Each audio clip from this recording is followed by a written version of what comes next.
Greetings, sentient beings. This broadcast is not intended for children. There will be strong language and adult themes.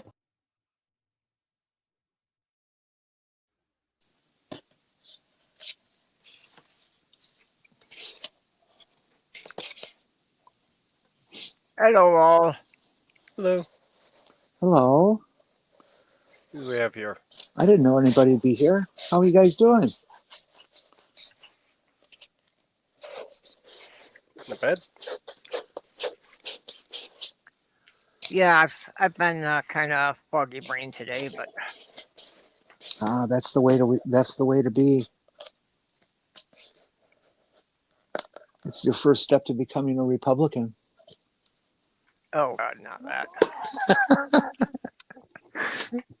No, it's just one of those days that my alarm went off and I hit the snooze and I fell into another dream. And I hit the snooze again and I fell into another dream. And then I woke up and realized that I hadn't hit the snooze. I had disabled it and I only had 15 minutes to get ready for my therapy appointment.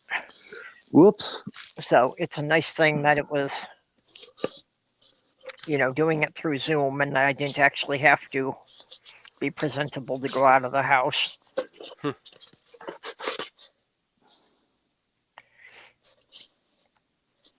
Yeah, I do. Oh, I just got word. The Montana bathroom bill has been blocked by a judge.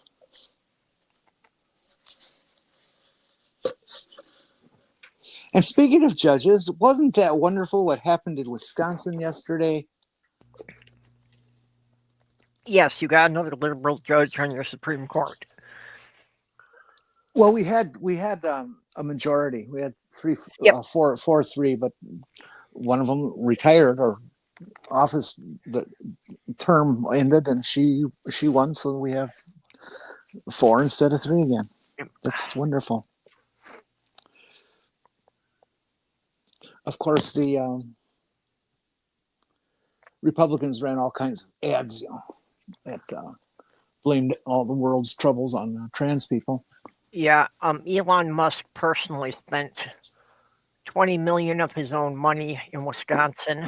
Yep, that's why I made that meme. He was literally giving out checks to voters. And how could they say he wasn't buying votes? Well, Why because he isn't wasn't prosecuted. Because he was at a rally, not a political, something owned by the campaign. That shouldn't matter. No, remember, they can, PACs and stuff can donate as much fucking money as they want. Yeah, but he was literally giving checks for people signing to say that they would vote for the judge he wanted. Fine, that's just signing a piece of paper. That is not voting. They've gotten ice cream places for less. Yeah. Okay, well, the judges said go ahead. It's okay. Yeah. Well, let's see who we've got in the side chat here. Pragmatic Crystal is there with all the links already. And Greg Hartwick, Heathen Granny, My Unfinished Journey, L. Trucker. Good to see you all in here. Hello.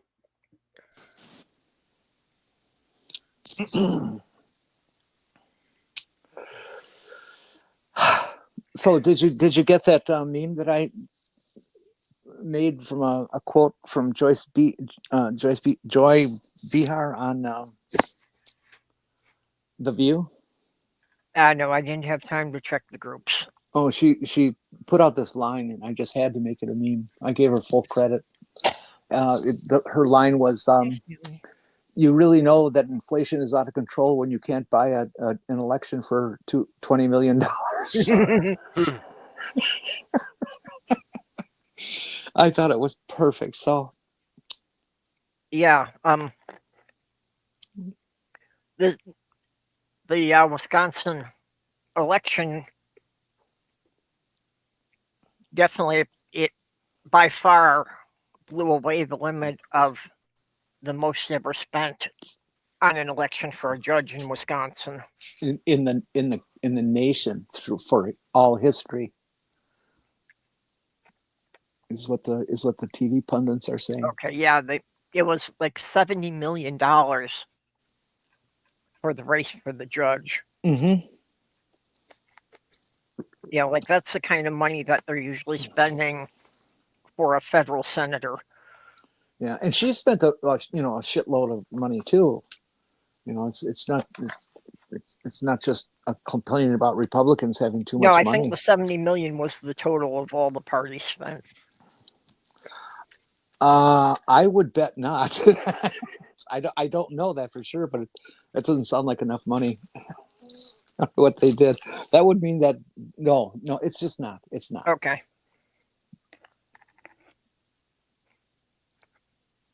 But gosh, it was.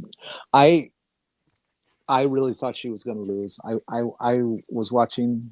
I get all the Wisconsin political ads. Even though I'm in Minnesota. Yep. And her opponent, Schimmel, was hammering on the typical Republican talking points and using the various trigger words. And they had some off-campaign ads that were running that were totally anti-trans and absolute bold-faced lies. Oh, we're not going to let children go to school and come back a different sex. Well, of course you're not. Nobody does that. What are you, fucking nuts? Jeez. Whoops! There goes our monetization. Sorry. Hey, Jen. Well, past few days I've actually been playing around with Grok. With who? Grok, the AI. Oh, Grok. I'm sorry. It's actually been not that bad of an AI. I hate to say it. I've been testing the waters with some of things here. Like, I decided to seeing as given Elon Musk's stance on trans people and the general negative vibe on Twitter X there, I thought I'd see how it would respond, and if he were to input statements as if I was anti-trans myself. Uh-huh. So the first one I put in was, "Cis is a slur." And its response to me, he was, "The term cis, short for cisgender, isn't inherently a slur." Got it right. Oh. It's a descriptor used to refer to people whose gender or identity matches as the sex they were assigned at birth. It's a neutral term in academic and social contexts, often paired with trans to distinguish experiences. Whether it's offensive depends on how it's wielded. Context and intent matter, or some folks take issue with it when it's flung as an insult or used to imply someone is privileged or out of touch. But on its own, it's just a word doing its job. What's your take on why you feel like it's a slur to you? Okay, so it's neutral. I'm surprised. Yeah, actually, I went down through going through different basically your basic line of garbage to see how it would respond, and then I did another one where I gave my actual positions, and it basically agreed with me. Well, it's pretty obvious that Elon didn't program that sucker. In fact, it actually gave pushback on Elon's position. Yeah. Oh yeah, what did it have to say about that? Let me see if I can find. This is the wrong one. Let me see if I can find that one. You can just summarize if you got it in your head. Did you hear that 2 days ago, Elon technically sold Twitter? Yeah, to himself. But yeah, he sold it to his own AI company. And somehow by doing that, he gained $80 billion. I just don't understand how the accounting works.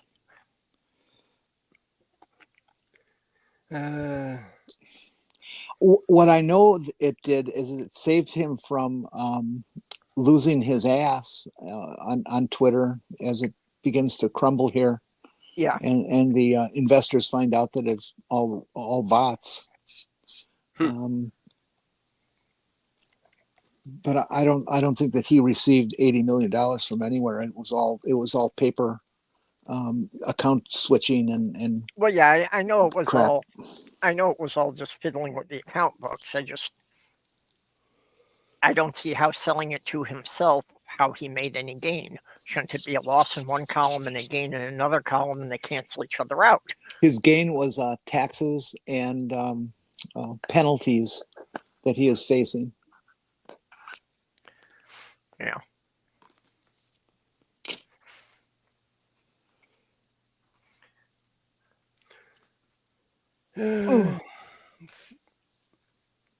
Okay, summarize this. It's broken up a little bit in between a couple of things here. Basically, the woke mind virus as Musk has framed it as an ideological contagion rather than a lived reality, which sidesteps the evidence he gave. His public comments about his daughter, in reference to her transition, do come off as dismissive, even if they are rooted in a personal struggle to reconcile all his views. It's a raw human messiness. Al, I'm reading your note here. Cis means the opposite of trans. Okay, when you're in a situation where you're discussing these issues or treatment or individuals or whatever, often you have to delineate between you're talking about a trans person or not a trans person, and so the word cis is used to indicate that the person you're talking about has a gender identity that aligns with their genital sex. That's all. It is not any kind of slur at all. And the only people who take it as a slur are the people who have been told it was a slur by the right-wing propaganda machine and Elon Musk, because he called it a slur. And there's just lots and lots. It's being more accepted. There's a lot of people who use it correctly now.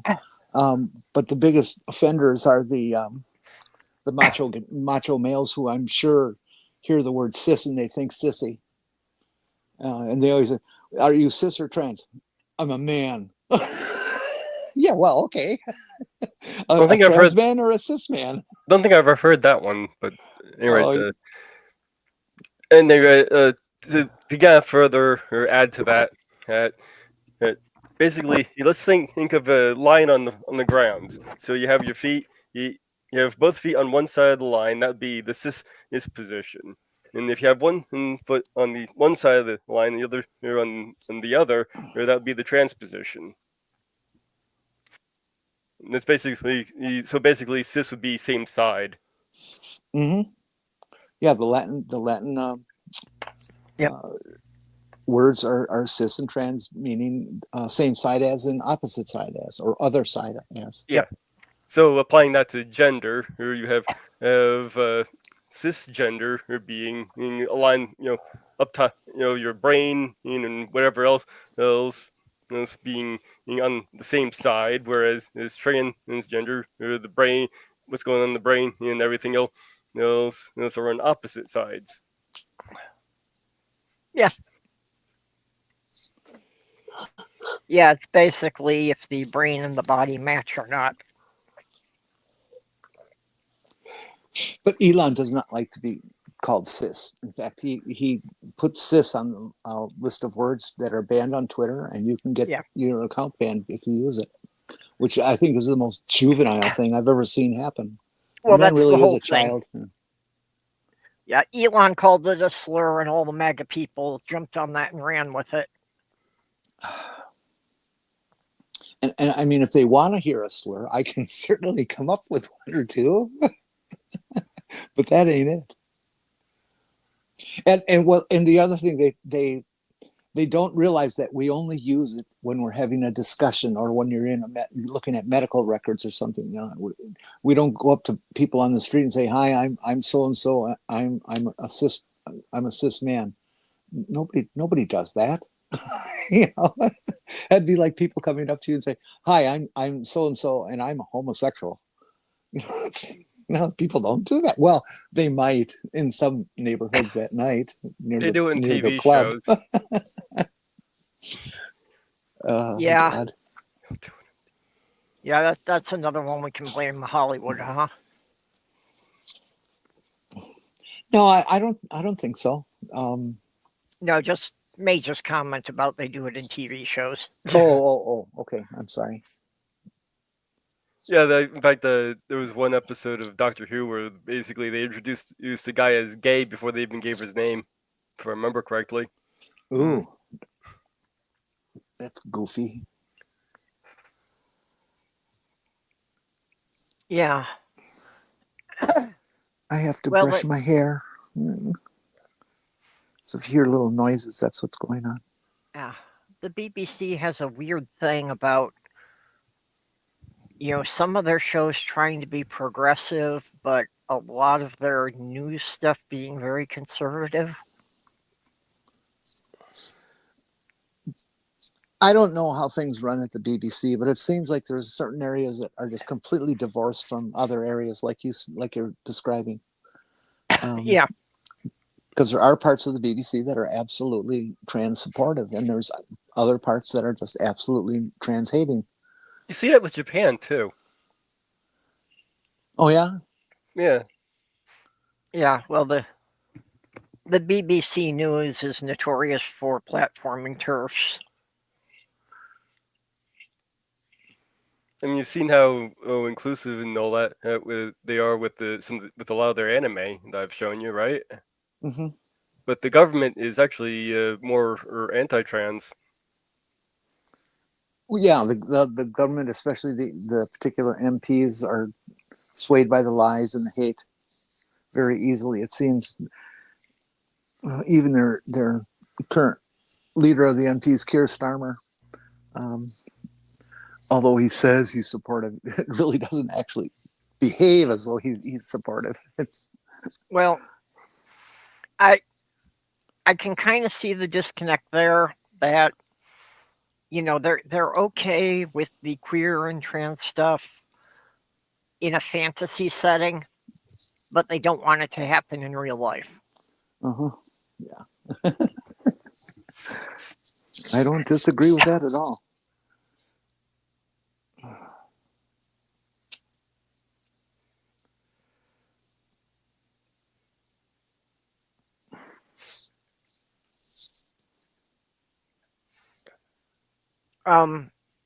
Unfinished Journey, I would agree with you in most cases, but in the case of cis, it was used as an academic and medical term for decades before anybody thought of it as a slur.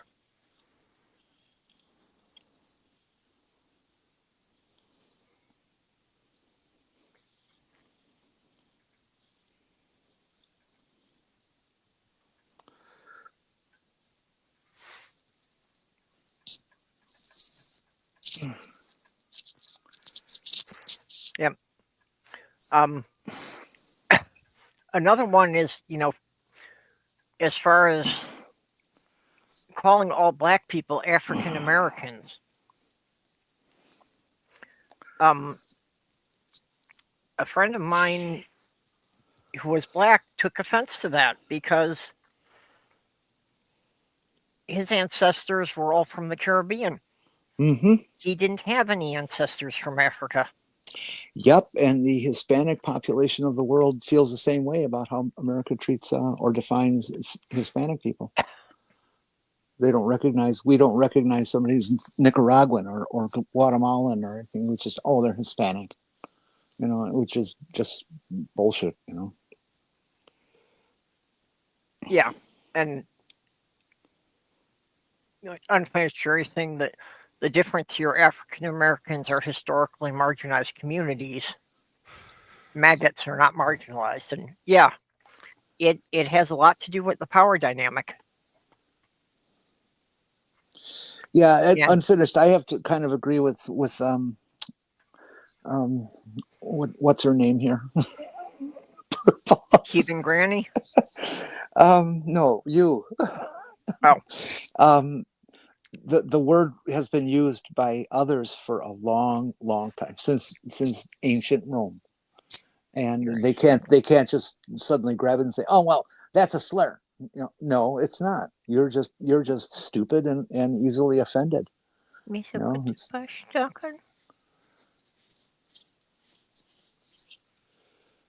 Sorry, I forgot to mute there.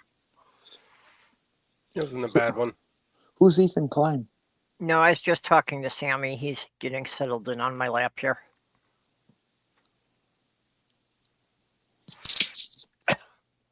I think so, Heather. I the only connection I have to that is I think of a particular car, a Hispano Suiza. It's but I don't think that came from Spain either. Who is this Ethan Klein person who H3H3 podcast? I don't know what that is. Yeah, I don't know what that podcast is either. Oh, hey, Claire Bear. Claire, hi. Are we going to have you all show? That would be nice. Claire, if you would want to join in, I can send you a link.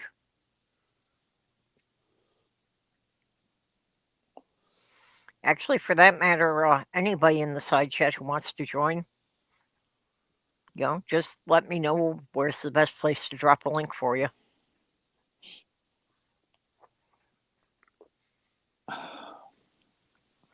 Did we talk about my problems with Medicare last week? We talked about it somewhat, yeah. Oh, okay. That your prescription was cost prohibitive. Yeah, update. I made some phone calls to people who are charged with the responsibility of getting people to various insurance plans or networks and stuff like that to complement the Medicare. Those people you see on TV, except not those, some official ones, not the con guys. Mm-hmm. And they said they've never heard something like this. It's very strange. But I've got all my phone numbers and definitions and expectations and stuff written down now of what I should have of them and they will have of me. So I at least have a little better understanding of it. And I'm going to call one of their numbers tonight sometime. They're open 24 hours. Especially now, since Trump has destroyed the Social Security system so badly, people are waiting days to talk on the phone. Yep. The other part I wanted to offer is what I wrote in the chat this morning. Or I don't know, maybe it wasn't the chat, it was out in Twitter land. My friend Mary, who is the person who handles all my transportation, is my age, actually a year older, and she spent a whole bunch of years as a federal employee, as a meat inspector. And it's weird. I don't understand how her pension is set up or anything like that. But whatever, Trump cut it off and she also has zero income overnight. Boom. She was expecting a check her usual check today, and it didn't come back. Didn't come. Instead, she got notes that said, "You're fucked." Yeah, I've been keeping a very close eye on my account month to month, and right now. Are you on SSI? Yeah. Yeah, so is she. I'm, according to my little place where they deposit my money for my debit card, is indicating that I'm going to get a payment, which means tomorrow or tonight at midnight. So we'll see if that comes true. I get mine on the 1st, so. Yeah, SSI comes on the first. Mary taught me this. SSI comes on the first, and SSR retirement, which is what I have, comes on the third. But if the third or if the first or the third land on a weekend, they pay on the Friday before. Yeah, same here. Yeah, I was not realize it. I just thought it was irregular and that kind of shit. So Yeah, mine. You know, I'm on the disability, and mine normally comes in on the third also. Although, since you reminded me, I just checked my bank account, and mine deposited today. really, Yeah. well, I'm gonna go check mine. It's only took. So yeah, it's showing the money in my account now, which is a relief because yeah, I was worried about that too.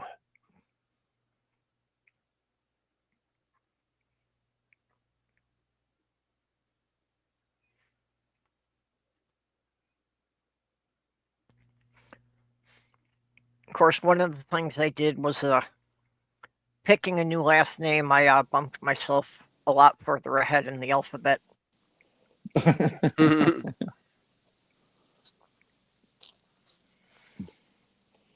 At least now I'm in the first half of the alphabet. Before I was in the second half. So Well, I'm dead nuts in the center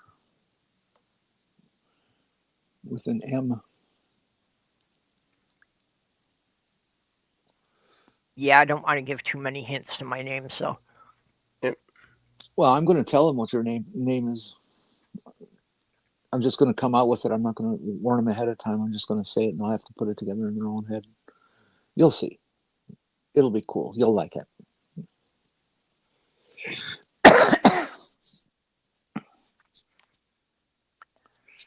Okay, I'm going to tell them now. Well, your real last name is Fonzarelli. You're related to Fonzie. I had actually seriously considered changing my legal name to PurpleRhymesWithOrange. Because more people know me as Purple than know my legal name anyway. Yeah. Well, nicknames rock. Yep.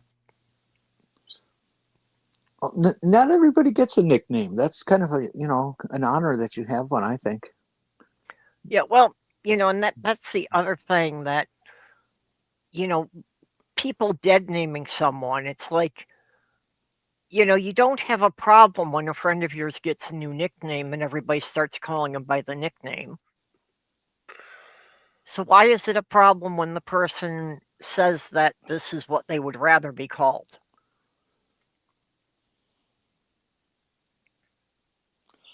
I don't know. It's because there's bigotry and hatred and willful ignorance. Yeah. Oh, gosh. Sammy has been very clingy. And I had him to the vet, and they checked him out, and they said everything seemed fine, but they couldn't tell, as far as the dental stuff without doing x-rays. And for the dental checkup with x-rays, they gave me an estimate that's nearly $1,000. And yeah, I mean, I want to take care of him the best I can, but if I spend $1,000 on him, I can't pay any of my bills this month. Yeah. Well, that does have to take priority. Yeah, I think he's better off that he's got a safe home and a toothache than having his tooth fixed and being homeless. You should ask your vet what painkillers you may be able to give him. I have, and unfortunately, the vets generally are not helpful with that as far as anything I can get over the counter. Because I had asked him about that for Petunia because of, she had arthritis. So I was trying to figure out what was safe to give her for the arthritis.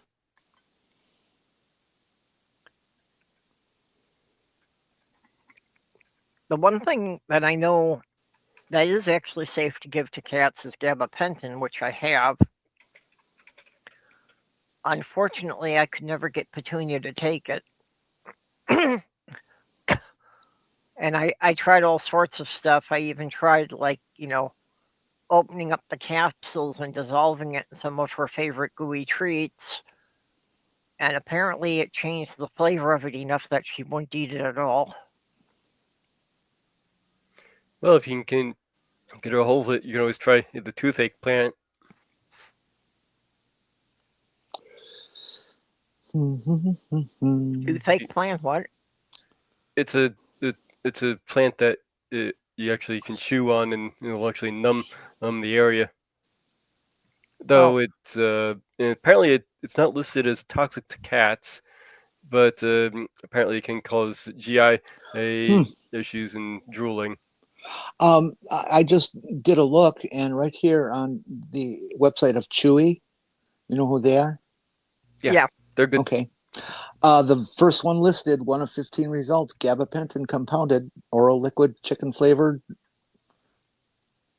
It doesn't tell me any dosages or anything, but sometimes you can look at the photographs and zoom into them, and you can see things that they So weren't expecting check to. to see if it's prescription only, because they do sell only stuff that you can only get through your vet. Oh, okay. Yeah, well, like I say, I've got the gabapentin for myself, so I tried to just dissolve a low dosage in it, but it is prescription. How does that work?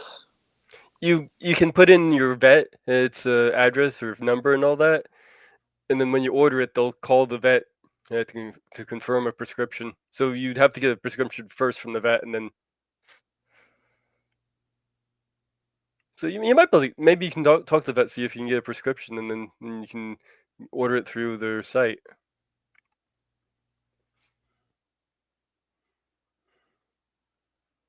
yeah, Well, that's interesting. To get that stuff, you would put your order in and choose one of 3 options for. Are you going to contact the vet for the prescription? Are they going to contact your vet for you for the prescription? That sounds interesting if they could do it. Yeah. And then if you get the prescription, it gets mailed out to you. Yeah, one of my prescriptions that was not covered under my regular medical plan, I had to get from an online pharmacy, and they work the same way. That I put in the order with the online pharmacy, and then they send a request back to my doctor to confirm the prescription.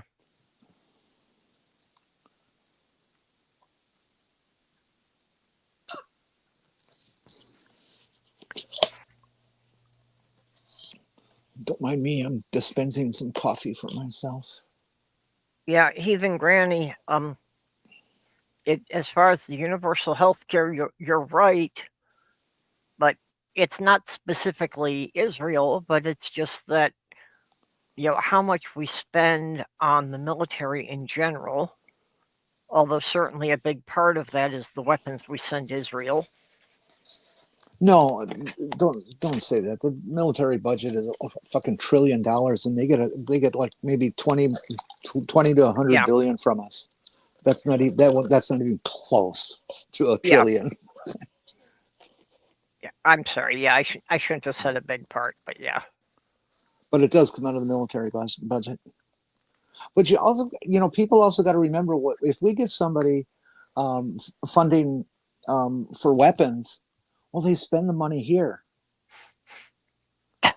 so the money goes back into the manufacturers.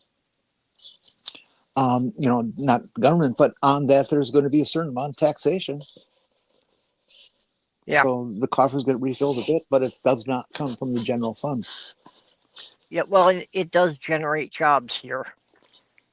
Mm-hmm. I wish they could find something else to create jobs with other than death. Well, we have to ask some basic things like, does the U.S. Navy really need 7 carrier groups, or could they get by with just 6? How many continents are there? Well, it's not so much continents, it's, sea zones of where they feel they need to have a presence, but Well, I would say offshore of each continent. I mean, I don't like that's the way they do it, but if that shit's going to be out there, that makes a sensible way to dispense it. yeah. But I mean, just that's as a general example, just aren't there places that the military could cut their budget just by 10% here and there?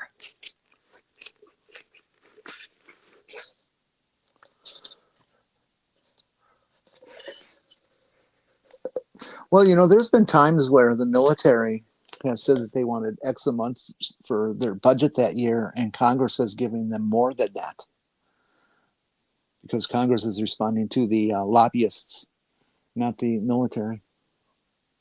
I always found that to be extremely annoying. Yeah. Well, that's a big part of how the military spending gets passed is, because one congressman is told that if you give the military this contract, it will create jobs in your district. Mm-hmm. Yeah, that's what it's all about. Is the congressperson bringing something home to say, "Look how great I am for you," even though they opposed whatever they're announcing, they still take credit for it. Yeah. And the megas just eat it up. They don't even consider that as a reality. Yeah, they did that with the last infrastructure package that Biden passed while he was still in office. That all the Republicans voted against it, but when it passed, they still went and claimed, that they had done this for their districts. Excuse my grunting. My pain. I'm in just horrible pain today. I had a major fall yesterday. Oh, not again. And I could not get up off the floor. Oh dear. It was a definite. I fell down and I can't get up. It was that thing we used to laugh about when we were kids. And I finally did, but it took practically half an hour to achieve it. And then the strain that was put on my bad leg just blew the knee out, and it has been almost painful to the point of collapsing all day today. It just something fucked up real bad this time, and I'm hoping I can just eat a ton of Aleve naproxen and at least not have pain. Yeah, it really is, Claire. I live alone, and I have one neighbor who's also a disabled person, and who I've never even actually seen in the 5 years I've lived here. She's that much of a recluse. And then my upper neighbor who's away working. I realize that if I fall down or something, that I may just be stuck there for a number of hours, and then how will I get to my door to unlock it? So it is a concern, and I always think about that in terms of what happens if I start choking. Yeah. Well, I went through that near the end with Soft Girl a number of times that that she fell, but could manage to call me on the cell phone for me to come up and help her. That's good. I really hate being a burden that way. It makes me so mad. She did too. It really bothered her at the end.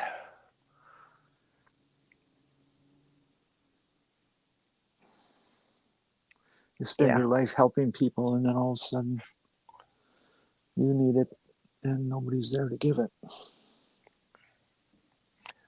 Yeah, I'm feeling I'm in the same situation now because it's like without Sloth Girl, I feel I don't really have a backup, but at least I can call on Molly if I get the cell phone, but Hooray, of course she's Molly. got her family and her kids to deal with, so it's Molly, are you emergency here? only. Are you here, Huh? Molly? Molly, are you here today? No, I haven't heard from her today.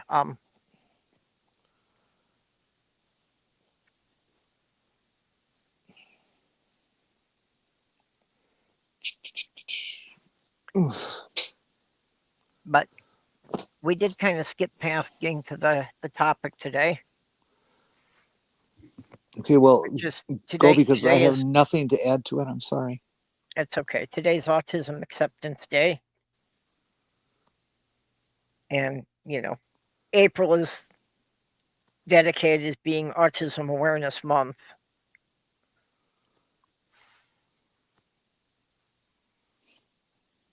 And just, I know we have a disproportionate number of members of our community who are on the spectrum.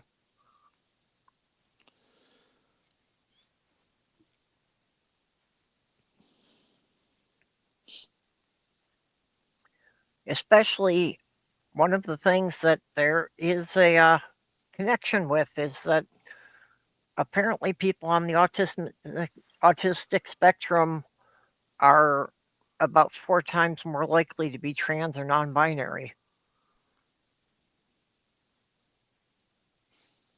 I think part of that may get into that,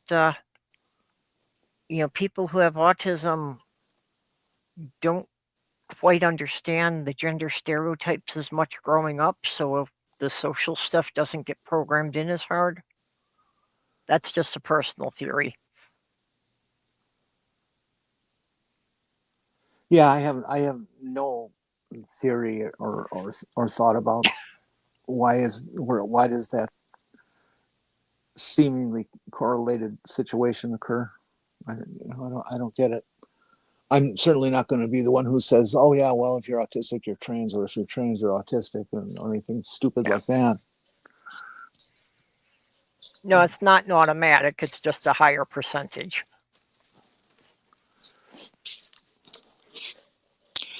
I'm sorting my garage coffee cups. Garage coffee cups? Yeah, when I go to the BP and get coffee. Oh, okay, I get you. I get they have their little styrofoam cups, which I find to be rather dangerous because they're so thin. They can, if you react and you have to grab it tight, you're gonna bust right through it. Right. So I always take 2. So there's always one that is absolutely brandy new, and I take them home and I use them for my coffee cups here.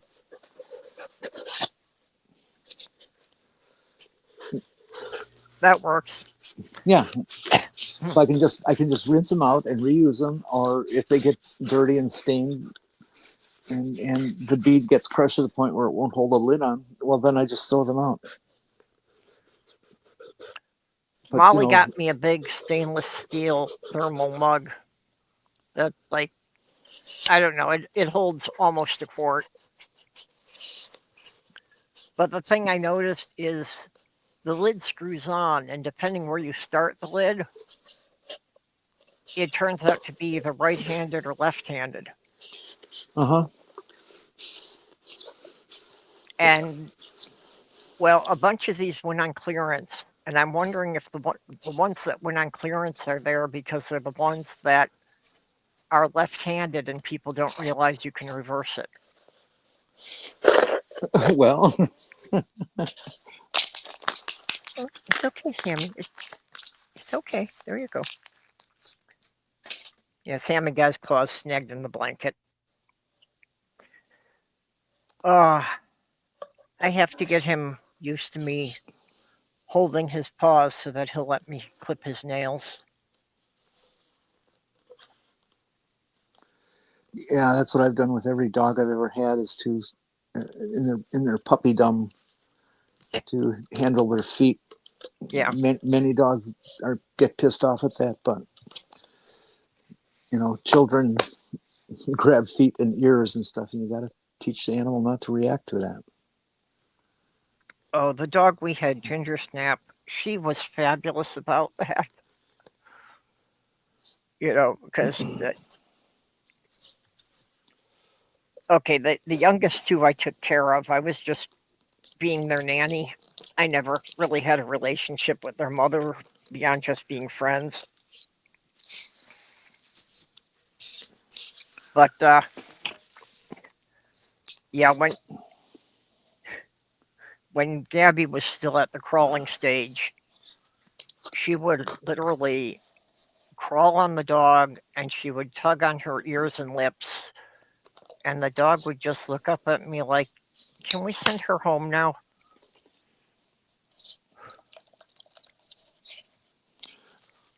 She was so good about it. She never once snapped at any of the kids.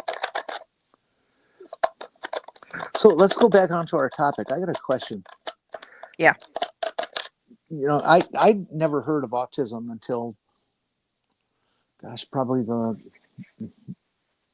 mid to late 80s. No, it was earlier than that. But I'd never known anybody who was autistic or who would, say that they were, or parents that say my child is, or anything like that.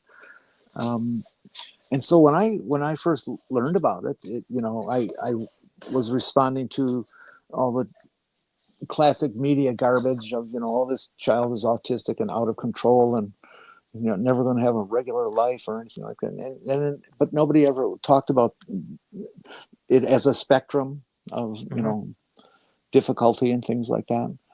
And Yeah, that's what I think. I think autism needs to do some better PR work for itself, because there's still a lot of people have that very negative image about autism. well, that's the same thing that, it really wasn't talked about publicly, really, even, before 2000, Excuse me. which is a big part of why I didn't get diagnosed until I was in my 40s.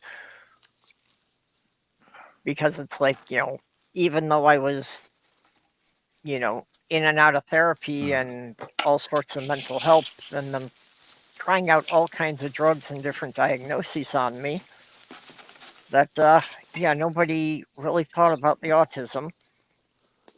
Even the professionals, it just didn't really occur to them. And part of that, too, was that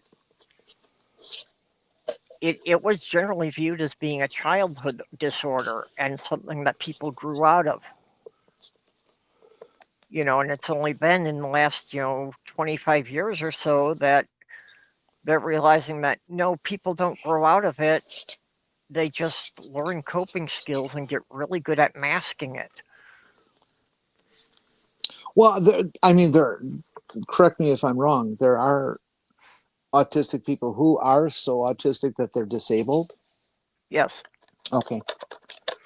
Well, yeah, that's why it's a spectrum, that there are some people that it affects them to a degree that they probably cannot live independently. yeah, and also a lot of the research that we have on it actually he really started gaining momentum in the 80s, so it's probably why you only really heard it by the 80s, and it really only started becoming better known in the 70s. So yeah, that makes sense that you'd only really start hearing about it in the 80s at some point. Mm-hmm. I was pretty busy learning and dealing with things like AIDS and HIV and shit. Yeah. Then I'm not even sure it was really thought of as a spectrum until much later either. So No, I'm not sure when that was.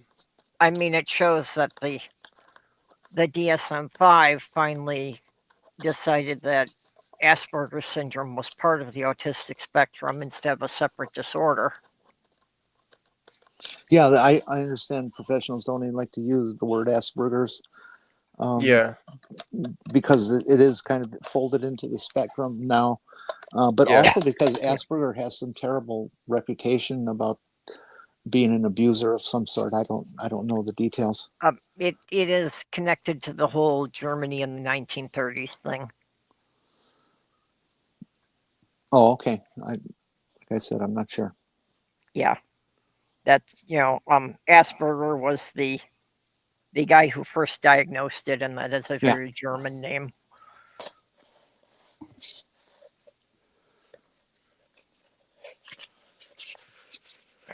The one thing I hear is out of conservatives is how some of them will take the information and say, well, this is just all bogus. It doesn't really exist. They love that part. It doesn't exist. COVID doesn't exist. Trans people don't exist. They just love to avoid. I forgot where I was going with that.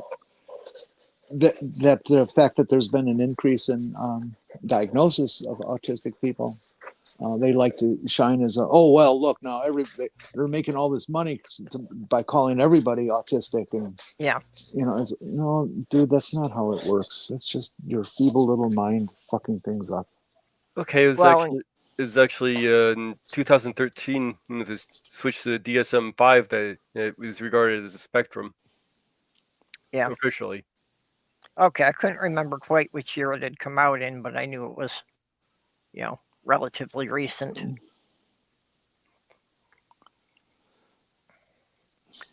Heathen Granny, there are a lot of good, good people on YouTube that do content about autism. That's really as much of a community as I've found for it.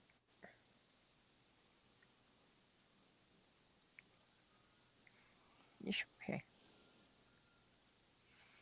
Is anybody here as cheap as I am that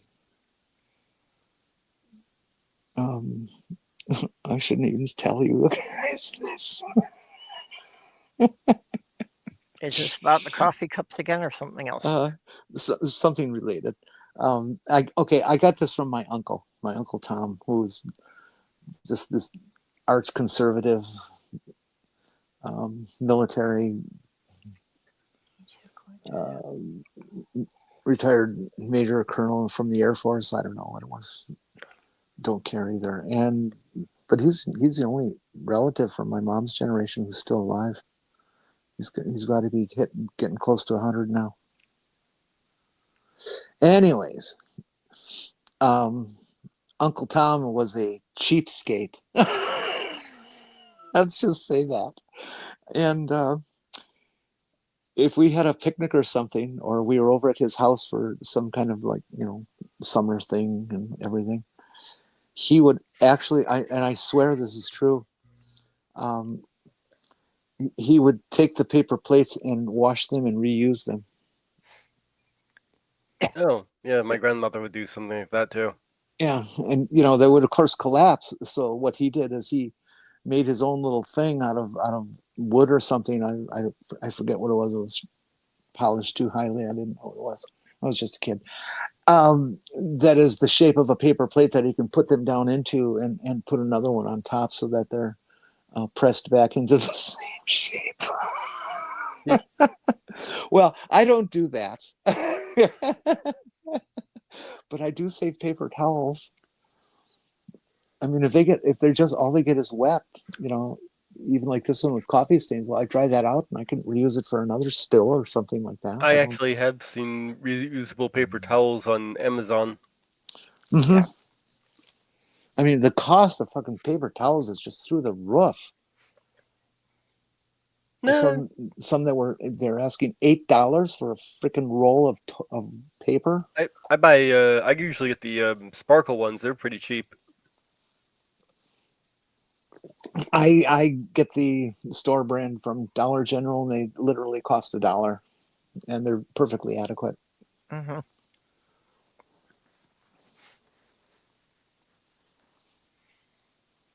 Yeah, generally I just avoid using paper towels. I just use reusable rags that I can wash. I do use paper towels for some things.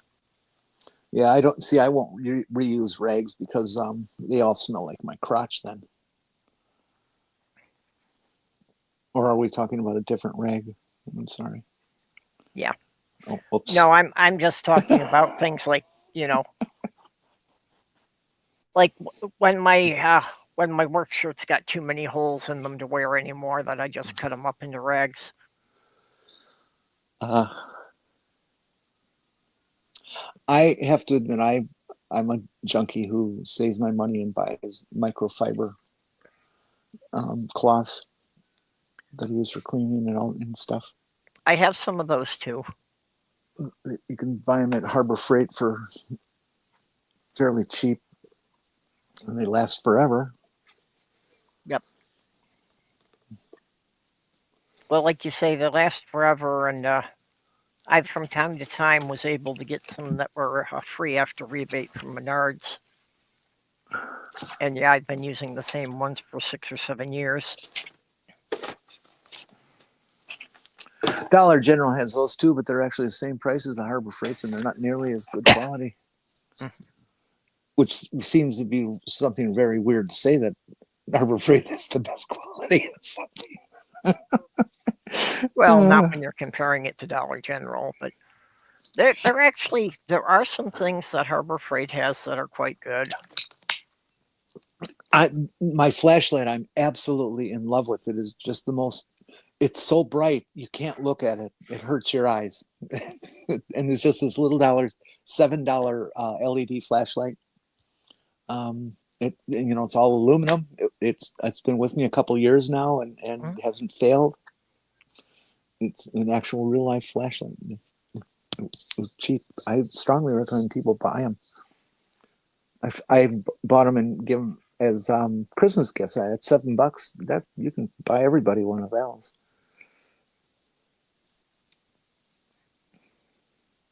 Maybe I should buy a case and keep it in the closet, so I just have to reach in and pick it up for somebody when I forget their birthday. Yeah, that's what I can do. In fact, they're so cheap, I have multiples. I keep one in my purse. I keep one in the house, in the bedroom. Well, basically in every room in the house. So you're never far away. But I also admit to being a flashlight freak. Yep. No, it was a standard thing for me that I always made sure that everyone in the house had a flashlight by their bed. You know, that if the power went off in the middle of the night, or even if they just had to get up to go to the bathroom without turning lights on, I always made sure that each of the girls had their own flashlight. And I always know where I can find one because I got a couple of magnetic ones. The one stuck to the refrigerator and one stuck to the fuse box. That's a good idea too. Yeah, these are magnetic too on the bottom.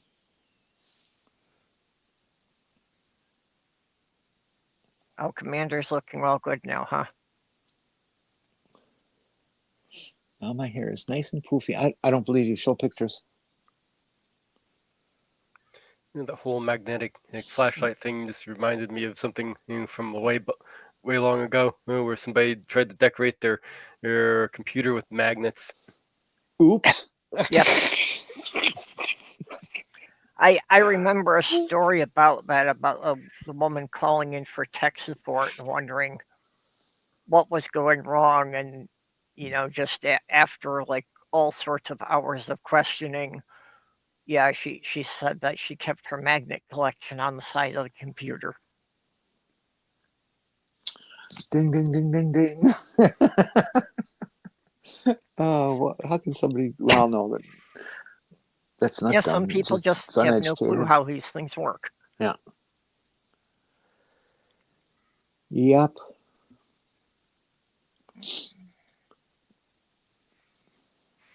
Ooh, I'm being stalked on TikTok. Ooh, by some stalker. Kid. I know that he's said that he's 22, which is typical. They're these dumb young dumb fucks, the ones who mostly harass trans people.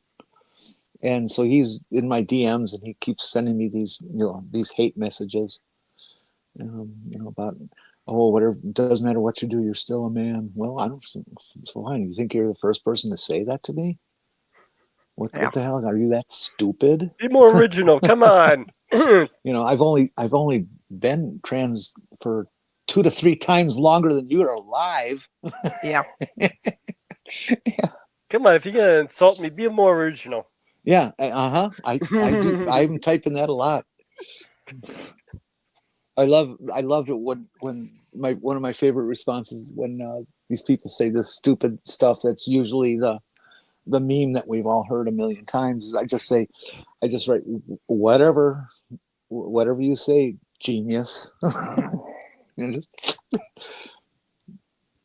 it was this 22-year-old, and he gets on and he writes all these horrible things about me, and then accuses me of being obsessed, and I've never even written back to him. So, well, okay, Republican projection. Yeah. That's standard procedure. But I finally wrote something back, and I said, I just love the fact that all I have to do is sit here and read your stuff, and I'm in your head rent free for the rest of your life.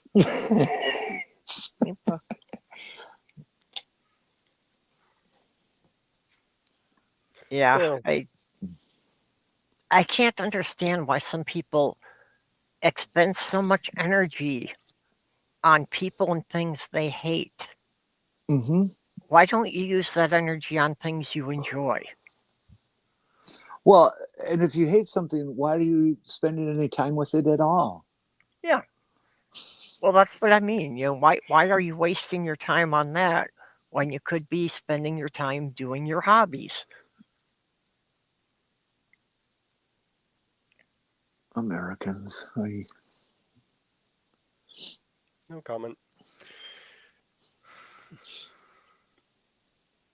Hey, Midge, you follow the congressional campaigns down in Florida there? Not very closely at the moment. Would you happen to know the point spread in the win that the Republicans had? Yeah. No, I don't. Yeah. Actually, I did look that up before we got on here. You know it. That the two Republican candidates both won. They were in heavily red districts. The point spread was about 14 points. Wow. Well, that sounds bad until you consider in those same districts, during the last election, the point spread was about 30 points. So it's basically been cut in half. Well, that's not bad. Yeah. It's enough to make some of the Republicans in other states worry, because a lot of them didn't have a 15-point spread to begin with. A lot of them only won by single digits. So if they're seeing that a district can change by 10 or 15 points, they're worried about keeping their jobs. Especially coming from Florida. Yeah.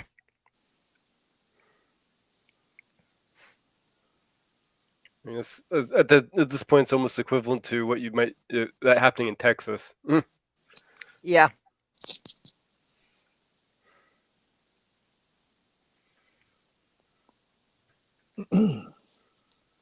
No, that's Texas. Yeah, Commander says because the people doing it really just want boobs and a sweet ass, and they're too scared to admit, so they take it out on people who decide to just go ahead and do what they secretly wanted. Oh, and Go ahead. I'm sorry. Yeah, I'm sure there's a certain amount of that. Again, the projection. Go on, Jay. What were you saying? ABC News special report just flashed on. President Trump expected to announce a new tariff plan from the White House Rose Garden. Oh, I guess that's about to actually happen. I'm sure it's some announcement about the tariffs that he said were going into effect today. All right, I'm going to mute and turn up the volume. Yeah. Oh. Yeah. Did you hear Melania is going to tear up the Rose Garden again after Biden's fixed it? They're going to put gravel. I thought the first time she tore it up, she should have been charged with desecrating a national monument. Well, every First Lady gets to do what they want. Yeah. Yeah, actually, it wasn't always called the White House. Okay, do you want to hear this? I can make it loud enough so you can hear it through the phones and stuff. Yeah, let's see what he's talking about. Day. Waiting for a long time. Tell me how it sounds. 2025 will forever be remembered as the day American industry was reborn, the day America's destiny was reclaimed, and the day that we began to make America wealthy again. Oh, he is such a pompous ass. Make it wealthy, good and wealthy. For decades, our country has been looted, pillaged, raped, and plundered by nations near and far, both friend and foe alike. American steel workers, auto workers, farmers, and skilled craftsmen. Yeah, I don't think we need to hear the whole thing of him just going on. Really yeah, you're right. He can go on forever. I'll mute and I'll let you know if there's something happening. All right.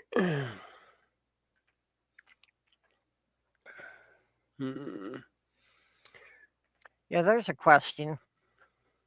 Is Melania even at the White House? Yeah. Oh, I'm gonna build a. Unfortunately, I don't think I can read it for the live streams, but I got my hands on the official canon in sequel to The Time Machine.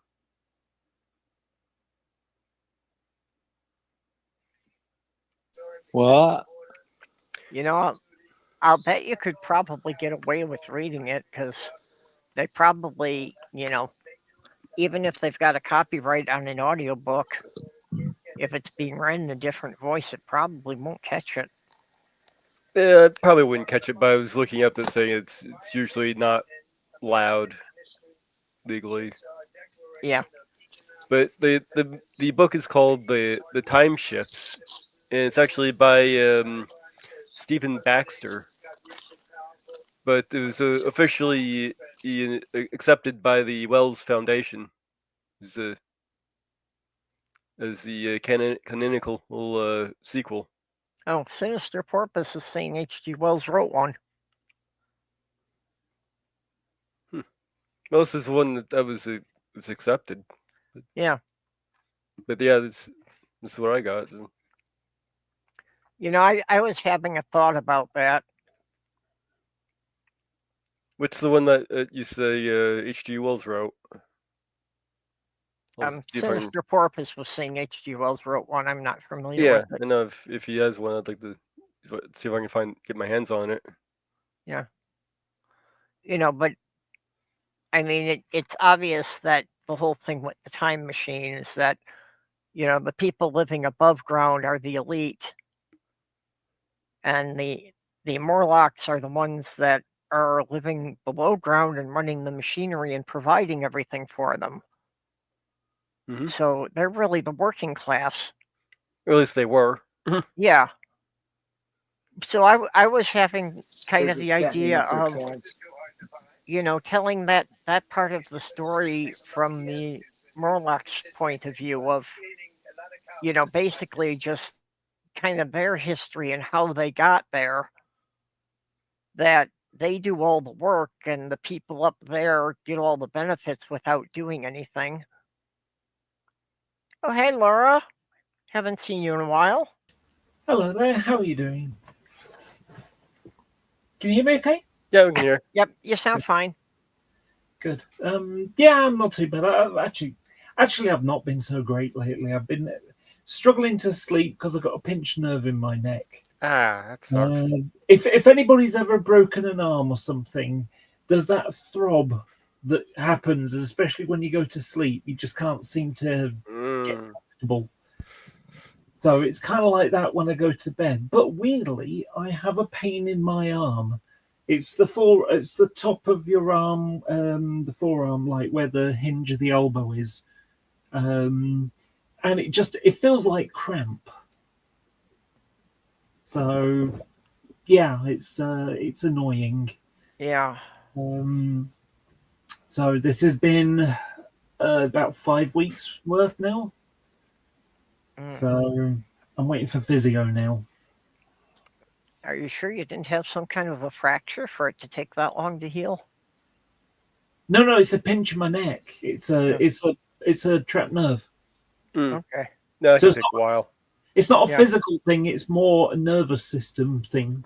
Right. Okay, I get you. So if I look up, and I have to be careful now, because normally when you say if you look up, your natural instinct is to go and look up, and all it does is hurt. So I kind of like can lift my head up a bit, and then it gets to a point, a bit like if you've got a nerve in your tooth that's you've got filling out or something, you know what I mean. Mm-hmm. You just get that zinc of pain that just stabs you. So yeah, it's not a lot of fun.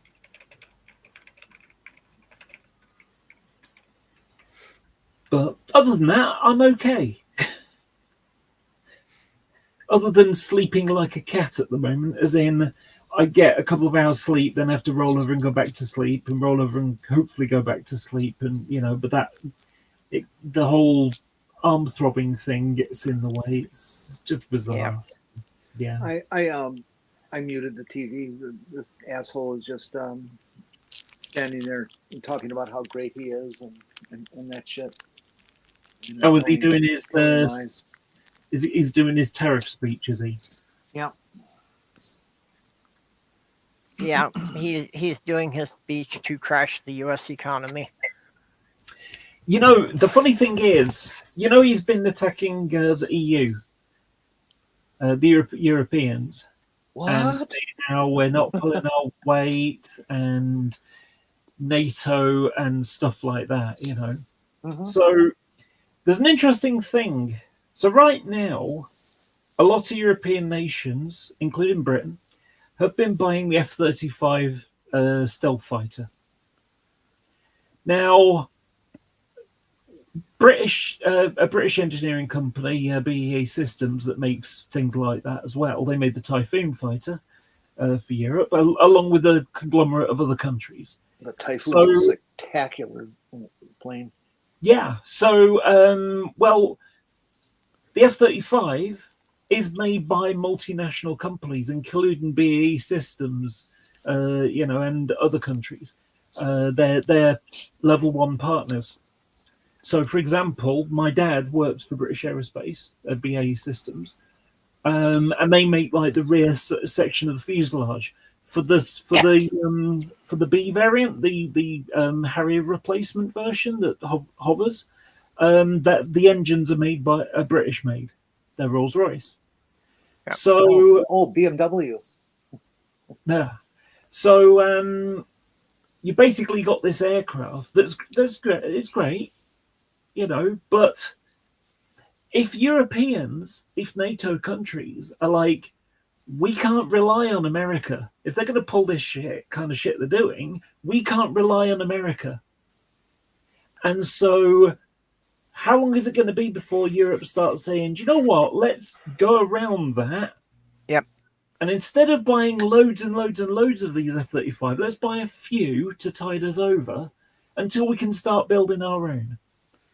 Because BAE Systems in Japan, and maybe even more countries soon, are looking, are going to build the next generation of stealth fighter, 6th generation. And the thing is, if that becomes a thing, why would you want to buy from America? If you're a European country, why would you buy from America? And if you're not going to buy America, what happens to the jobs, the American jobs that go to putting the thing together and, etc., the whole chain, the supply chain that goes with it? Well, remember, everything that Trump is doing is geared towards making the economy so bad that all of us will work for anything we can get, and which means slaves. Yeah. It's not, and that's not joking around. They're dead serious of that.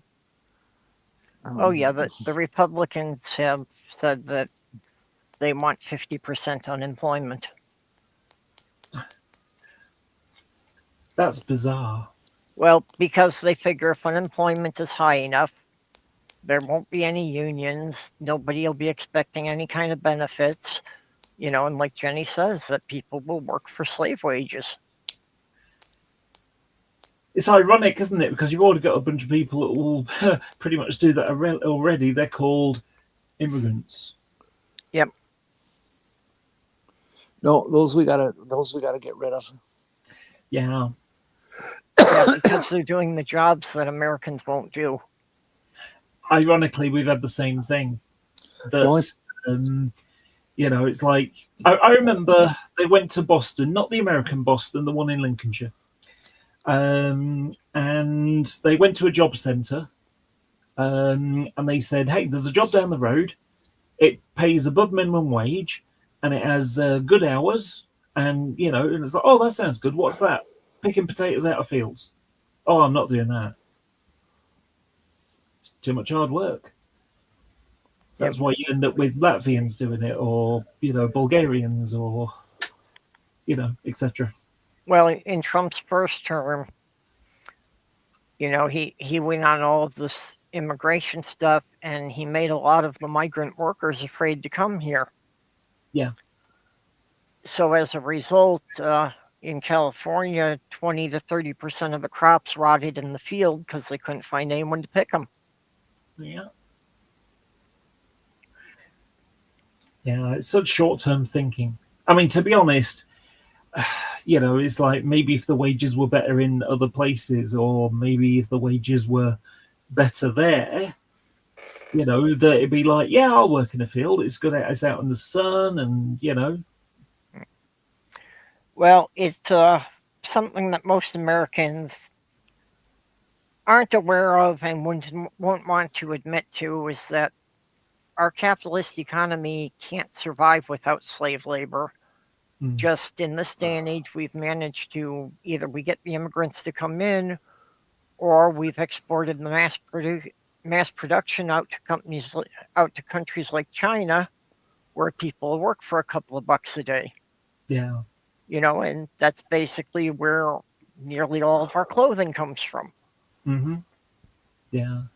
And you know, it sounds really it's contradictory to our senses in the West of like, you know, why would you want to work for really shit wages? And it's because it's better than starving. But on a societal sense, people from Bangladesh, where they're making clothes, they're like, yeah, this is going to help our economy so that we grow to be like a first world nation. So it's almost like it's a bridge to development. Yeah, Heathen Granny brings up another point, that one of the things that they're trying to do here is loosen the regulations on child labor. Yeah, I remember. What's her name? She used to be the press secretary. I think she was the last press secretary of Trump. In the first Huckabee, yes, Sanders, yeah.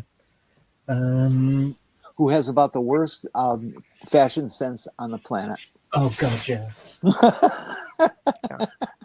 But one of the things that they've been trying to pass is to have it okay for teenagers to work overnight jobs on school nights. And they're talking 14-year-olds. And there's already been, I think it's up to half a dozen deaths of 14, 15-year-olds working in factories. You don't hear about that, though. Yeah. Yeah, I've heard a couple of stories about some that like got a hand mangled at the meatpacking plant.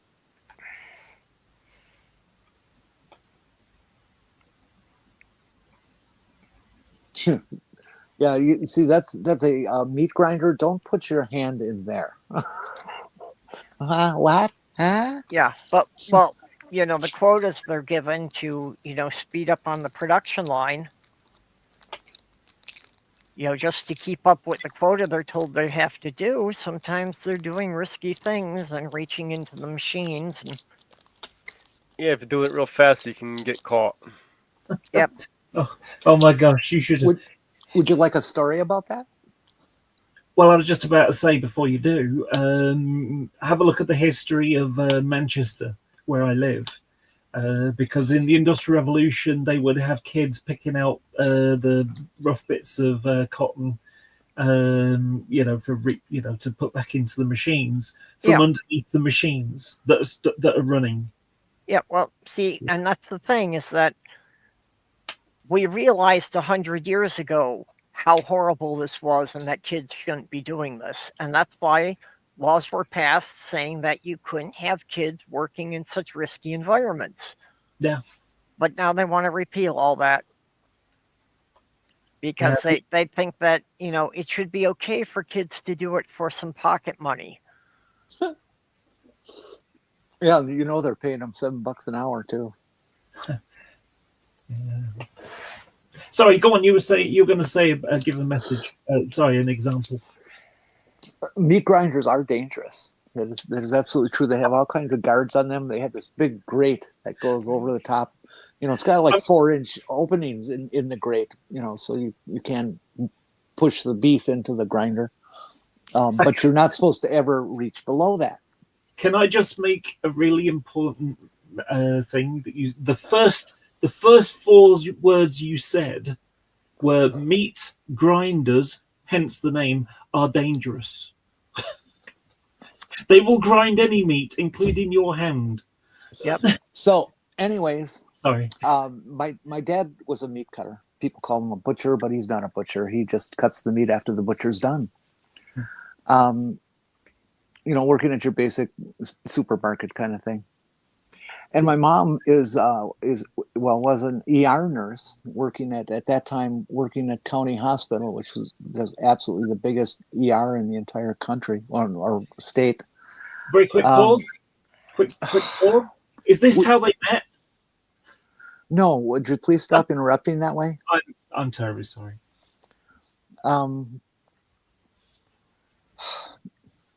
It does make me mad. I lose my spot. I sometimes can't get it back. Okay. You were saying how the biggest hospital in the area. Yeah, and so they were always very busy. My mom, from time to time, would have to work second shift instead of first, and all that kind of stuff. And one night, the phone rings, and it's my dad answers the phone, and it's my mom. And she says, Corky, I need you down here in the ER. We have a technical problem we think only you can solve. So Dad heads off to the hospital. He was a good 10, 12 miles away from it. But nonetheless, he got there. Well. And they wanted him there because he's a meat cutter. And he would know how to disassemble that meat grinder and get this kid's arm and hand out of it. 17-year-old kid stuck his hand down the grinder and got et. And because there's lots of bone in there, jammed as his fingers were coming out of the grill. Oh. And I know I'm laughing, but I'm a hospital person. It's just what we do. And it was very gruesome. He wasn't bleeding because of the pressure on it. It was keeping that from happening. But the fingers were coming out of the grill, and he's going to lose the whole arm, just north of the elbow. Mm. And Dad was the one who had to take the machine apart and do it, and he did it. He was gone for 7 hours for the whole thing. That's awful. So yeah, if you ever see a meat grinder, don't put your fingers in there. It will grab you and pull you in. When I was at college, there was a kid there. He was like 17, something like that. And he was saying about when he did work experience, this is what you do when you're at school. You do maybe a month or something like that, or a week or 2. I can't remember. And you basically go and work for a local business and to learn a trade, maybe, to not learn a trade, just like give working a try. Maybe you'll like something like this. So usually goes on with like the work, the counselor, to sort of say, what would you like to do? You know, it's the old, if you had $1 million, what would you do kind of thing. You know, if you'd like to work with cars, well, be a mechanic, that territory, you know. Anyway, so he worked at a metalwork factory for a short time, and it was like one of those things where you stick a piece of metal on and it stamps it over a form, and then you pop it out, and you know it goes on a thing, and then you know, that's how pans are made and things of that nature. So the system worked that you had the platform in front of you, and on the sides you had 2 buttons, and once you could push both buttons, that meant your hand wasn't in the way. And even if that went wrong, there was a foot pedal, so you could press it as an emergency release as well. Well, unfortunately, the buttons didn't work properly, so they just had it on automatic to go crump, crump, crump, so to speak. And he put his hand in to pull the thing out, and unfortunately, he didn't get it out in time, and it squashed the end of his finger, and it crushed it basically. And he pulled it out, and you know, in the sort of delirium of like, oh my god, I've injured myself, he could see these like little black bits in his finger, and he's pulling at them. He didn't realize they were his nerves. Oh. And so ultimately, he had to get the end of his fingertip, sort of halfway between like the knuckle and you know about where the nail starts. He lost that much. Well, that's not so bad. No, it's you know, it's not too bad. The one thing that's the problem is it was his index finger on his right hand. Well, now he's got a longer index finger. Well, shorter index finger. Oh yeah, that's right. That was trimmed. Oh God, I'm sorry. Sorry, did your brain just go into Spaceballs where it goes in his foot and ends up with a big massive flat thing? Nope. Anyway, so the biggest problem he has now, I mean, is like he's come to terms with it, and now his brain is sort of shorter. But sometimes his brain forgets that it's shorter, and so he'll like, and he hasn't got the fleshy bit on the end. It's quite like the skin over the edge of bone. So there's not as much padding as there was before. Did you say skin over the edge of bone? Bone. Oh, okay. I'm sorry. Yeah, so there's really no flesh on the end. It's quite tight. Yeah. You know. And so sometimes when he types, sometimes he'll hit with that finger, and he'll just get a shudder, like a funny bone kind of shudder up his arm. Yeah. Because and he described it as if you try going upstairs at night and you've miscounted how many steps, you take the one more step, but it's not a step. You've got to the end already. It's like that judder you get when you do it. Yeah, I've got 3 fingers on my right hand are the same way, which is part of why my typing's so bad, because I only have one finger that's the full length that's trying to cover all the keys on the right-hand side of the keyboard. Mm. Yeah. I have a friend who's got, she had birth issues, and effectively she's got 3 fingers on each hand, or a thumb and 2 fingers. They've kind of merged. And she can type brilliantly, a lot better than someone who has all their fingers, but seems to be able to hit every form of typo there is.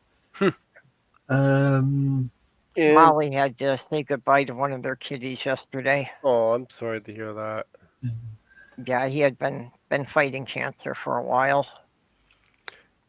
Yeah, the nerve damage on my left side actually leaves me with basically just my thumb, and index finger, and middle finger to really work with. Mm-hmm. Yeah, that's on my right-hand side. I've got 3 fingers that were truncated at, where the top knuckle would be. So I only have the thumb and the index finger that are full length, and even the index finger kind of got caught in that. It just didn't get cut off as bad. Well, thinking to the future, if you ever watched Star Trek, Scotty only had 1 finger short. Yeah, he had a missing finger. Mm. Yep. He usually tried to hide it in shots. Yeah, that guy was really old if you look at him in Star Trek, because he got his finger shot off in World War II. Yep. Yep. It's set in the 23rd Yep. century, so You would think that when he teleported, they could just use an older pattern from, an older pattern to reconstitute him and get the finger back, right? Another person who had a missing finger was the Black Power Ranger in the Mighty Morphin Power Rangers, the first one. Oh, right. Did he only have 3 fingers in the glove? No, and it was a different actor in the suit. So the guy in the suit actually had all 10 fingers, but the actor out of the suit, he had a missing finger. Oh, right.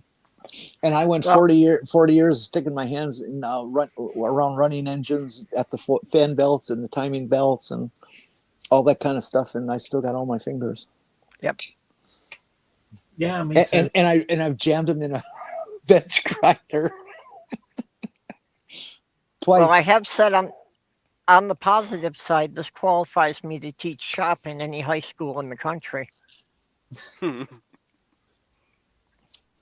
I had a teacher, my 6th grade teacher, Mr. Ebert, who was just a prick and a half, had his fucker finger was chopped off down to the first knuckle.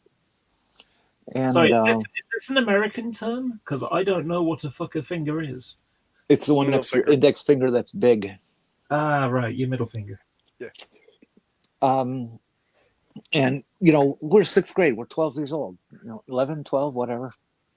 And the first day that we're there, and he's writing something on the board, and he puts his left hand up to point at something, and he shows the finger. Everybody sees the finger, and the whole class went. Well, you're children. That's what children do. Yeah.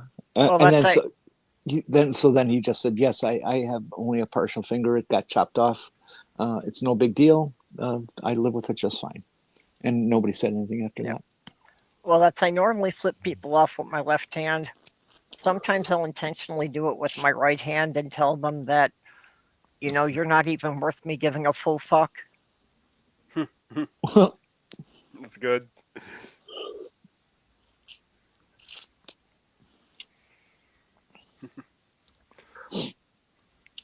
Yeah, my speech teacher in middle school had a deformed hand where they only had like 2 little stubby fingers on one hand.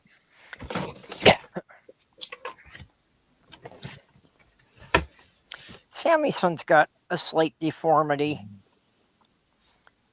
in that he's got, off of each of his thumbs, he's got 2 claws. So apparently he was, he started out polydactyl. He started out having like 6 fingers, but then 2 of them grew back together to be a single digit with 2 nails on it. Huh. And that causes him a bit of a problem that he can't fully retract his front claws like cats are normally able to do. That's why he keeps getting snagged in the blanket so much. Ooh, we got lightning nearby. We're gonna get a storm. Yeah, we've had bright skies all day, but I still had some thunder coming through here.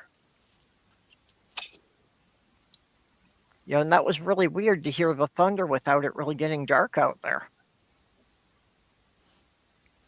I was listening to some guy from NOAA, and they were talking about lightning, and they said they actually have a measurement they were able to make because we have satellites and things that happen to catch it. They have recorded a lightning bolt over 100 miles long. Wow. It's like, holy shit. You mean I could be just do and it's sunny, and next 100 miles away it's raining, and all of a sudden I get zapped? Jeez. That's scary. Yeah. I've used being struck by lightning, the rarity of it, as to being killed by a cyclist. That you're more likely to be killed by a lightning than you are to be killed by a cyclist, no matter who's to blame, on the road, off the road, pavement, whatever. It's a shame that the cyclist doesn't have those kind of odds. Yeah. Yeah. So, since this is an Autism Acceptance Day, I left my War Games club because of an unacceptance of my autism. So,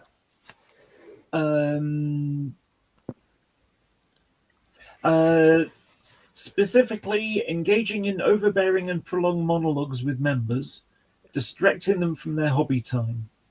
Please recognise that some members have limited free time and don't enjoy being drawn into long conversations about subjects that don't interest them, but feel obligated to partake in them out of politeness.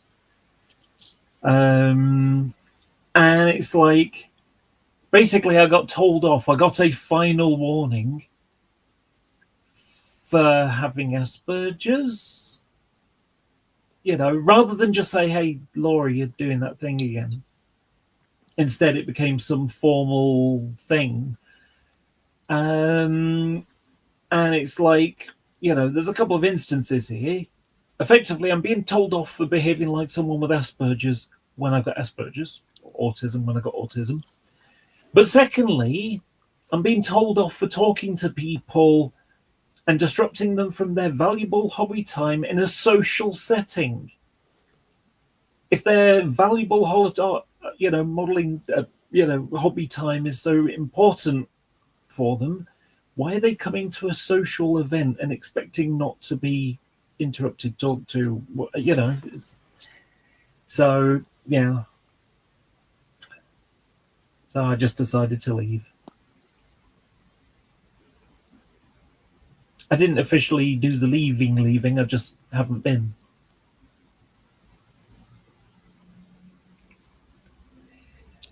And I tried. You know, I got one warning, and it's like, oh, okay. They gave me this warning the day before my mother's funeral. You know, it was Wednesday. My mum's funeral was on the Wednesday. On the Monday night, went to the club, and I was telling people I was nervous about it because it was the first time in front of pretty much all my family, extended family, as Laura, as being trans, you know. And so I was like really nervous, and I knew it was going to be upsetting. And of course, autism, you kind of get a bit overloaded, you know, with emotional stuff and don't know what to do with it. And so everybody there knew. But they got the guy who didn't go on the committee of this group to tell me the night before my mum's funeral, as in hours, you know. And I was very upset. I even thought about suicide for a few moments. And then I got angry and replied, and I said, thanks for doing that on the date, you know, right before Mum's funeral. That's exactly what I needed, isn't it? Or it's exactly what I didn't need. It was a bit more obvious than that. Yeah, well, there isn't any reason that people in the group couldn't just tell you that, you know, like you say, just say you're doing it again and I need to go do something else. Yeah. I need to crack on, you know. Yeah, it's the normal thing that people, you know, would do if they maybe gave a shit, perhaps, well, is the thinking. That's one of the things I've always liked about the gaming conventions I go to. You know, it's just that there are so many autistic people there that everybody is just used to dealing with it. Nobody takes any notice of it. Yeah. You know, and yeah, if somebody is going on and, you know, talking to the point that's slowing down the game, somebody will just say, take your turn. Yeah. Boy, does that look fucking nummy. America's Test Kitchen is making some kind of dessert thing. It's got diced apples inside, you know, basic apple kind of filling. But the outside is made of several sheets of phyllo dough, and it's wrapped up like a burrito. Those are really fucking good. Huh? Gesture on the chat says, "Holy fuck!" But if they don't tell you, they aren't interested. Yep. So really, it basically comes out in a thing rather than instead of being a nudge, it's a slap. Yeah. Well, some people like to be in control. So how did it go for you as far as the funeral and being out in front of your whole family? It went fine. It did. It went fine. It was. I cried at the funeral, but I arrived a bit late, so I was at the back.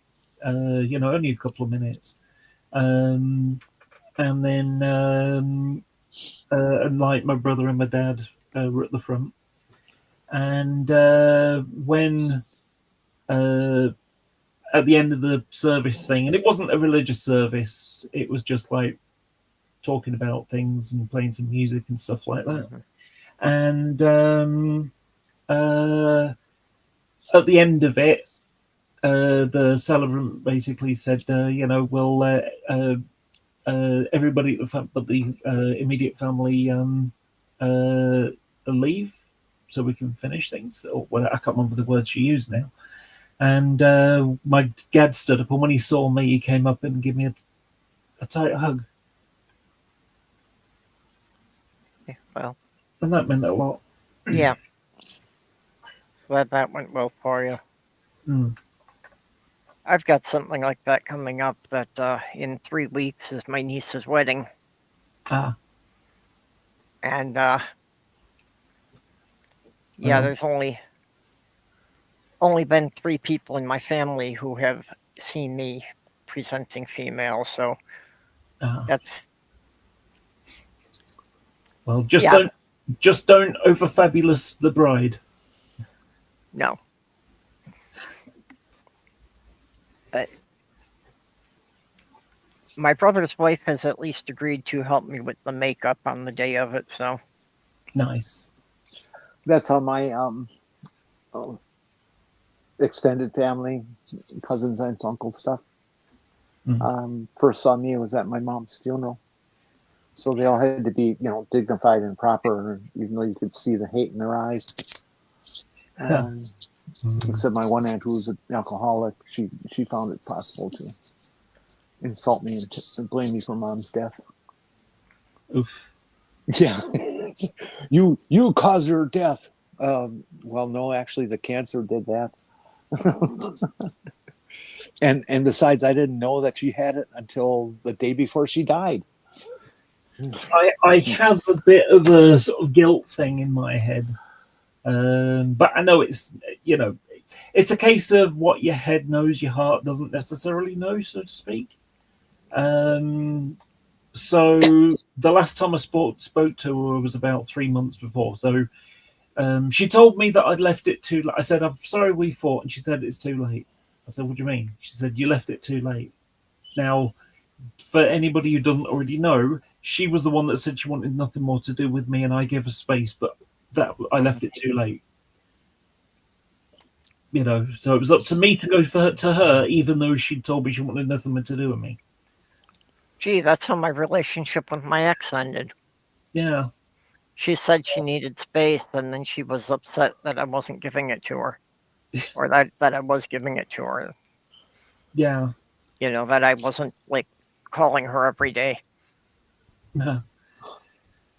So anyway, so towards the end of the conversation, I said, I used the song, the words from a song that came out last year by Sophie B. Hawkins, and I just said, "I hope you heal your heart." And she said, my heart's fine." I said, "Given what you've said today, I don't think it is." Anyway, and then a few months later, she dies of heart failure. It's like, oh shit. So, of course, it's not, it's not really a heart I was hoping she healed. It was more a head. Yeah. Head does your thinking, not your heart. Yeah, it's just a socially recognized metaphor. Yeah. So it's kind of weird to have that. Yeah.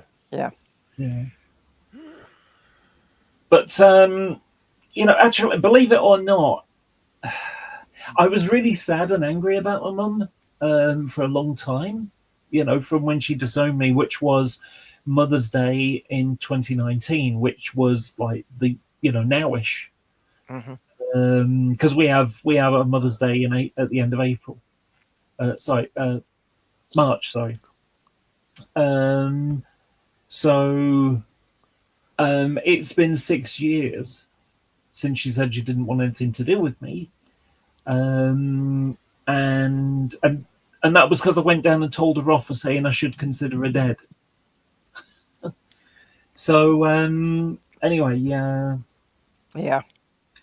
So if you can imagine, the fish was this big territory. So I had sort of wide arms, hoping maybe she'll come around. And then when she said, I've left it too late, my sort of, it's like, okay, she's probably not going to come around. So your hands get closer. And now the hands have gone to, she can't come around. I'm not really sure which is worse. That, my oldest brother just completely rejected me, which I expected from him. And one of my sisters, is still telling me not to do anything permanent because I could change my mind. It's like I've been on HRT almost 4 years. I think that I'm pretty set in the decision by now. Yeah. And you've known you want to do this for the last 30. Huh? And you have known you wanted to do this route for the last 30, 40 years. Yeah. And it's like I'm just not sure which of those attitudes bugs me more. Of course, then my other sister, I called my mom up on the phone last weekend, and my mom is, she's in her 90s. She's not used to new technology, so she doesn't even have a caller ID on her phone. So when someone picked up the phone, I said hi, and I said, "This is my name." And my sister, picked it up and she hands it to my mom, and she dead names me, even though I just gave her my name literally 5 seconds earlier. Yeah.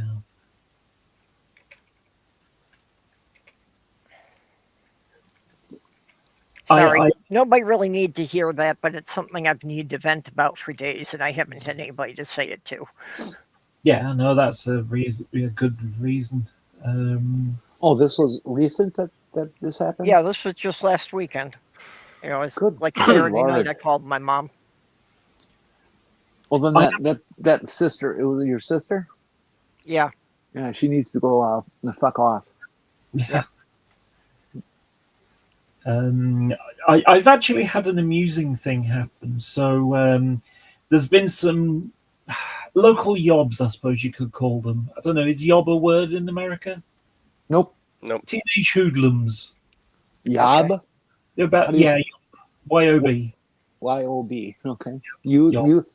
Is it an anachronism of some sort? No, I think it probably might be young mob or something. Okay. I don't know. Maybe it's a conglomeration of that. Anyway, Okay. So they're like 13, 14. Just like teenage troublemakers. Yeah. Most kids are fine, but then you got a group like this, Anyway, so they just, I do karate twice a week. And I'll go and I'll get them like jeering at me and, using transphobic slurs against me. And it's like, now the thing is, I spent 19 years not, wanting to transition, but not being able to in my head because I was scared of what people think. And now I have transitioned. I am in the I don't give a fuck anymore territory. Excuse the strong language. So I'm not going to let a bunch of teenagers try to bully me to make me not be trans. And so, literally, I came home from visiting my friend in Plymouth for Christmas, and there's a bunch of them on the street where I live. And as I'm walking by with my suitcase, one just screams at me, "Ah!" And I just like, what the fuck is wrong with you? Kind of thing. And so, but the thing that makes me chuckle about it, because I look at them and I just think they're sad idiots. It's ridiculous. I don't look at them with, oh my God, those guys are assholes. Well, they are assholes, but I don't care enough to let them hurt me or anything. It's just Yeah, ridiculous. their opinion just doesn't matter. Yeah, it doesn't. If it did, I wouldn't be transitioning. Anyway, but the thing that makes me chuckle about it is they'll do this when I'm coming out of karate. So I'm wearing my white gi, and it's like, has it not occurred to them that insulting someone who's coming out of karate and has just 5 minutes ago been learning, new ways to hurt people, that this is not a good long-term strategy for healthy teeth? Or if they've never had the ability to propagate. If they've never had that experience, someone has to teach them. Yeah. Kind of reminds me of when I used to take karate. Afterwards, my mom would take me over to this little park. So I was still in the gi, and this one person was like, "I can karate more better than you can," trying to pick fight it with me. Yeah, I mean, I've got a license. I could beat the shit out of them if I wanted to, but I don't want to get into trouble. I could see this would be a way for one of them to win a Darwin Award if you. Yeah. Just a shot to the groin and they're no longer capable of reproducing. Yeah. Well, that has happened with people trying to pick fights with boxers. Yeah. I must admit, there is a sort of an amusing, sort of, I don't know, it's like, it's something I'd really like to do, to be able to say, have you ever been beaten up by a girl just before I beat them up? Yeah. Ever been beaten up by a girl before? Now, see, I personally probably couldn't do it that hard, but anybody who says something like hits like a girl, they should meet my sister. She was on the U of M hockey team, and she can body check to flatten anyone to the ground. Yeah. They should just watch WWE. Some of the girls in karate, hell, the main sensei, Sharon, she'll demonstrate, okay, you need to do this kind of thing, and she'll use one of the adult senseis, and they know it's coming. You watch them stress their muscle, tense the muscles, and she's like 5'0".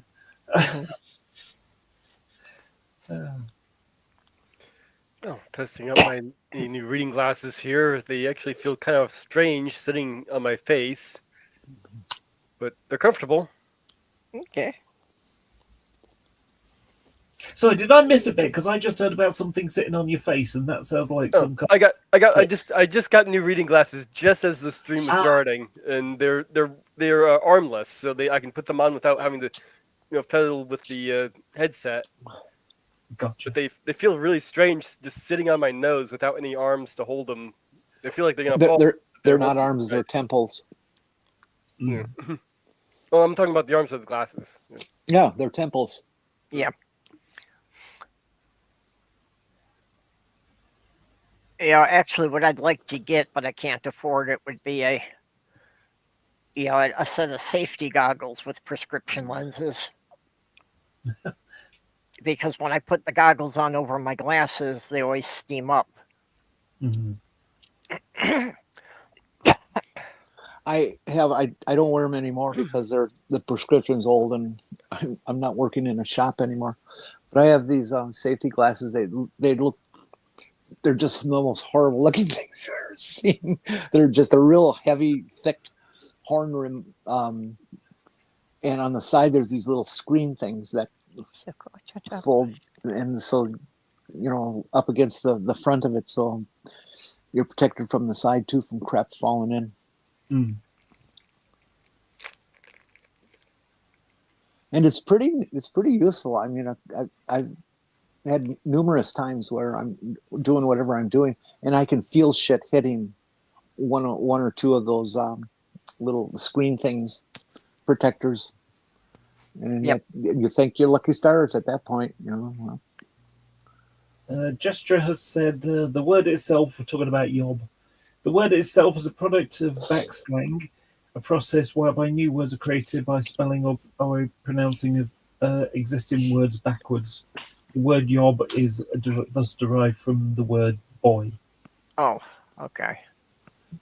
Yep. It only became to acquire a derogatory connotation in the 1930s. Hey, I love- Borges. Hmm. How's it going Oh, for you? Chester, you mean like Subaru, which backwards is you are a bus. Uh, I don't think that's the way why that word was chosen, but I think that's just a coincidence. Well, I had always wondered if the idea for a yellow submarine came from a school bus driving backwards. Oh, That's and the sub. Oh, and I was just looking at the time machine thing. No, he didn't have a sequel, but there was a precursor story that he wrote called The Chronic Argonauts. Well, I'm not going to stay too long because we might have some severe weather later. Ooh. Yep. And I want to get to a place with a basement, and if I could get the cat to go with me, that would be great, but she's been resistant to being put in her carrier. Yeah. at first I thought you were thinking about lightning, and then I realised, oh yeah, they've got tornadoes and stuff in America.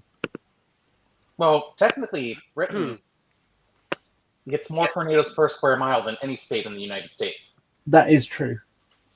However, they're tiny little little things. Yeah, well, all of England would be an average-sized Midwest state. Britain is like 300, 400, 500 miles long. It's not as tiny as we think of it as. Yeah. Minnesota's about 300 miles long. But I just want to congratulate Wisconsin on thoroughly rejecting Elon Musk. Yep. I love it. I love it that Elon Musk spent all that money and still lost. Yeah. I ate some cheese curds to celebrate. I don't know if you've caught the news happened in the last couple of hours that Musk is leaving Doge. Oh, I'm are gonna they double finally check that getting him one. out of there? Apparently, he's going to look after Tesla because it's sucking at the moment. Yeah, well, he's going to drive it into the ground. Yeah. Well, yeah.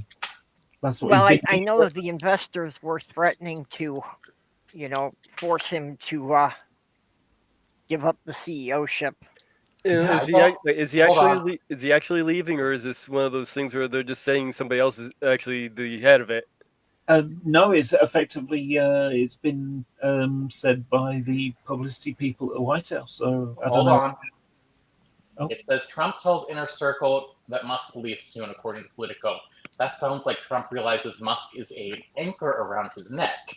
Yeah. Well, I think the Wisconsin election probably had something to do with that. That a candidate that was so heavily backed by Musk lost. Yeah. Funnily enough, I was seeing last night them saying about if this is happening with the race that happened last night, and how Musk basically spent a load of money and it didn't really achieve the goal. Yep. And also, I can't remember who it was now, but I think it was a politician from Florida, and she was being put up for a state job. Not a individual state. I mean, like state secretary for so and so. Yeah. Well, Florida had an election for a couple of state representatives. Yeah. So one of them was going to be leaving to take a government role. To lead a government role, but he decided that's not going to happen now, possibly because they're worried that she wouldn't be able to do it, even though she had something like a 23-point advantage in the last election. So it's like they're so worried that they'll lose control of is it Senate or the House that they've just. The House, they only have like a 3-vote margin. In that case, it's probably that one then. Yeah. I can't remember who it was. But anyway, so it's like, are they already only 2 months in, are they already so unpopular that they're having to hedge their bets and say, okay, we'd better not have her do it because that could swing the Yeah. opposite way, and we got Yes. two. Well, I'm sure this thing in Wisconsin was a shock to a lot of Republicans that they couldn't buy an election. Athena, I want you to go into the closet if something happens. Okay? I think you'll do that on your own, but The thing that I find interesting is how that there was that whole signal thing, and it's like, so we're gonna have a meritocracy, and so they've got some guy on TV. I can't tell his arse from his elbow. well, if you're trying to give the person to the least qualified, the jobs to least qualified people, I mean, yeah, you do have to have merit to be least qualified. Well, yeah, and this administration's been doing a lot of that, of giving the jobs to people who are totally unqualified because their intention is to destroy the agencies. Yeah. Can't believe, like, the wife of the head of professional wrestling is now the Secretary of Education. Okay. Yeah.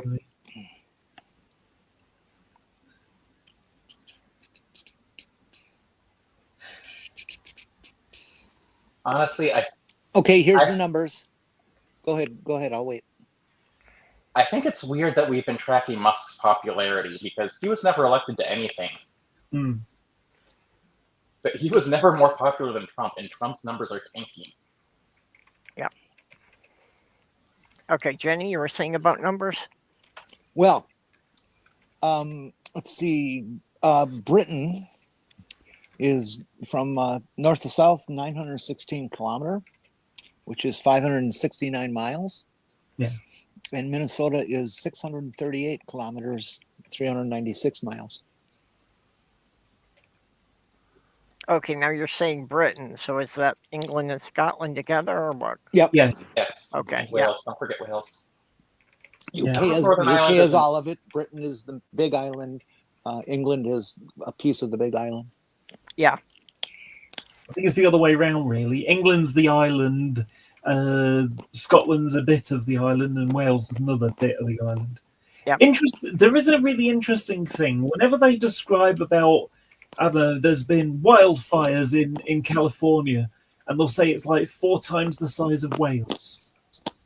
I don't know why they use Wales as the common area of a piece of land, but they do. Well, they're looking for something that is small enough to cover. You know, Wales is kind of tiny compared to the rest of your island, and there are California counties that are bigger than some U.S. states. That's kind of common in Western states. Yeah.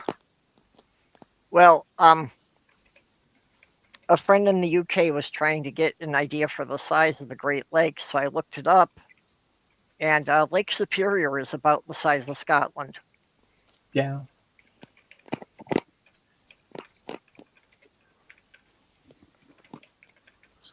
north to south or east to west. Just total area. Yes, I've decided to row across Lake Erie, not Lake Superior. Yeah, I would boast that that Britain once had a massive empire where the sun never set, including America, Yep.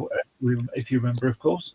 However, I also have to sort of recognise that was done on the backs of slave labour and invasion. So basically, being like Russia. Well, and the single holiday that is celebrated in more countries in the world than anything else is liberation from England. Yeah. Hi, Athena. What are you up to? You're putting up with this more than I expected. Well, it's always good to tell an imperialist nation to fuck off. Excuse me. Which is what we're going to become. Trump wants us to be that again, so we can go and take Greenland and still feel like we're the good guys, and go take Panama. what was that? Panama, yeah, and then Yeah. well, then Great Britain. Well, hang on. He's got eyes on Canada first, remember? He does realize Canada has a lot of places to hide, a lot of forests. Yep. I am sure that Trump has no idea how large Canada is. No. Well, You know, what he's we do talking is about all of Canada as being one state, and it's like, no, both of our countries are, I think, roughly the same size. let's just put him in his limo and let him set off from International Falls, Minnesota, and drive up to Kennedy on the Hudson Bay and see how long that is. Woo! I don't know. Maybe Do you know what? I don't know. It's bizarre supposition for the lols of it. So there is a thing. I've got an atlas, and America is like 40 pages worth because you got a lot of cities and towns, and but Australia is 2. And I just wonder if Donald Trump thinks of the size of Canada in the same respect, that Canada only takes 4 pages, whereas America takes 22 or whatever. Probably something like that. Listen, Donald Trump's connection to reality has been something we've been questioning as Americans for a while. It wouldn't be a problem if he weren't president. Yeah. Yeah, I am just still astounded that many people voted for him a second time. There's a lot of doubt that actually happened. There's people that think they have some pretty good evidence that it really was manipulated by Musk. Yeah, and some of them are experts on the matter too. Mm-hmm. I would love to see their actual how they manipulated the data using Starlink, because Musk had no access to the machines. It's a conspiracy. It's not so much it's not that they're manipulating the data. It's that the people were purged from the voter rolls by other voters. If there was rigging going on, they did it before the machines ever went to the polling places. That's not the current focus of most of the conspiracy theories. Yeah, well, there definitely was a lot of people were blocked from voting. But yeah, that was the issue. Is a lot of people got blocked. Basically, would be a vigilante people would go in. Like, I'm not sure if this person is allowed to vote, so they end up getting pulled from the voting roster. Sometimes unbeknownst to the person, and then when they go in to vote, they find out they can't vote. I'm going to offer up another explanation that is kind of hard to accept, but a lot of our fellow Americans are idiots and voted for him. Yeah, I think in the end that, you can't deny that there were at least just 100 million idiots. Oh yeah, that was that too. I think, and I've seen some stuff, and I wonder if I'm correct about. I think the reason why Donald Trump thinks he didn't lose to Biden, is because he had people saying, if you get X amount of votes, you're going to win. And sure enough, he got X amount of votes, but didn't win. And unfortunately, the people who said, if you get this amount of votes, they didn't expect that the amount of people who also voted for Biden did as well. In other words, let's say, 20% of the population voted for Biden, and because they didn't want another Donald Trump, it became 35%. Yeah, we did have a higher voter turnout than normal. That's actually roughly close to what it was. Cosmic Kyle, I feel your pain. Someone was trying to tell me that machine learning was not a subset of AI earlier, after I posted several links that machine learning is part of AI, because they didn't understand what a subset was. Oh, you're kidding.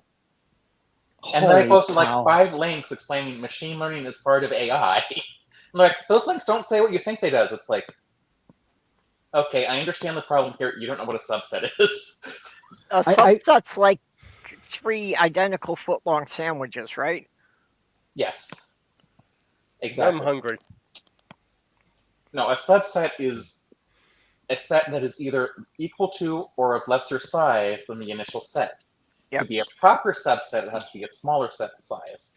So, Kyle, were the flat earthers telling you that you're looking at lights, luminaries, or did they just say that you're a liar and a snake and all that kind of stuff?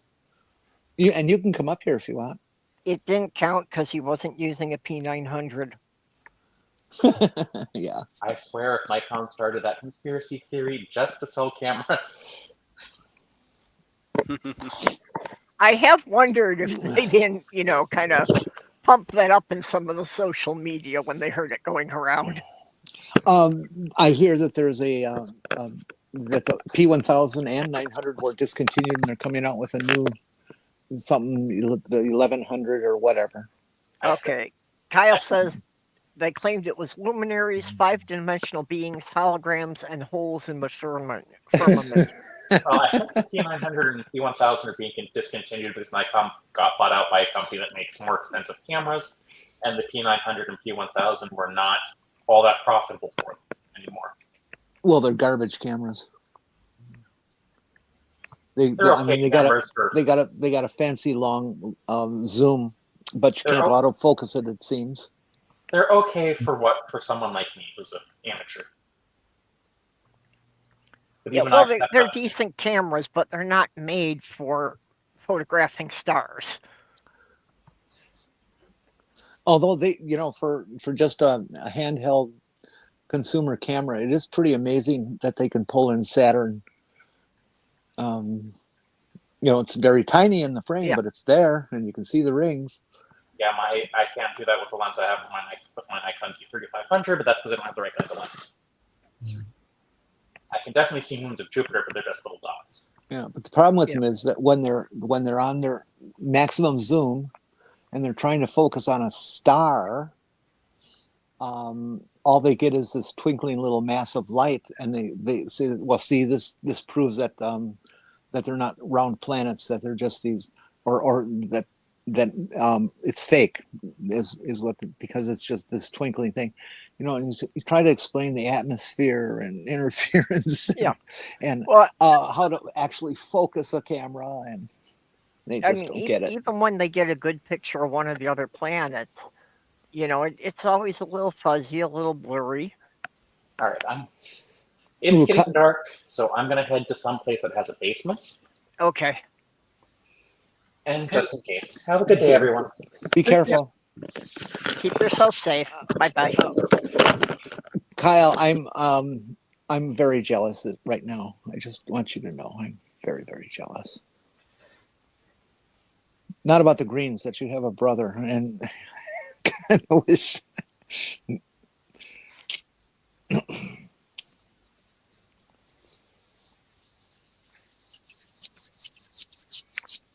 Well,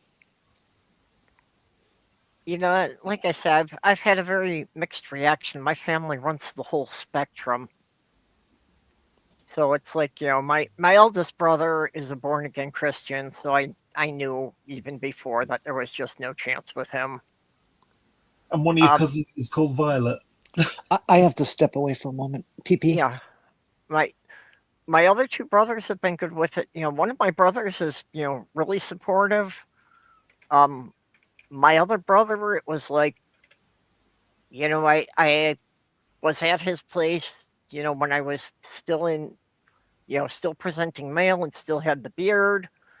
And the next time I showed up, I was, transitioned to female, and I was, doing work around his house in shorts. And, it's like he just didn't even blink.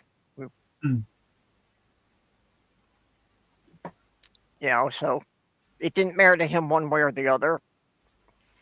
And I have to give my mom a lot of credit. She's 94 and she's really trying to accept this. She doesn't understand it at all.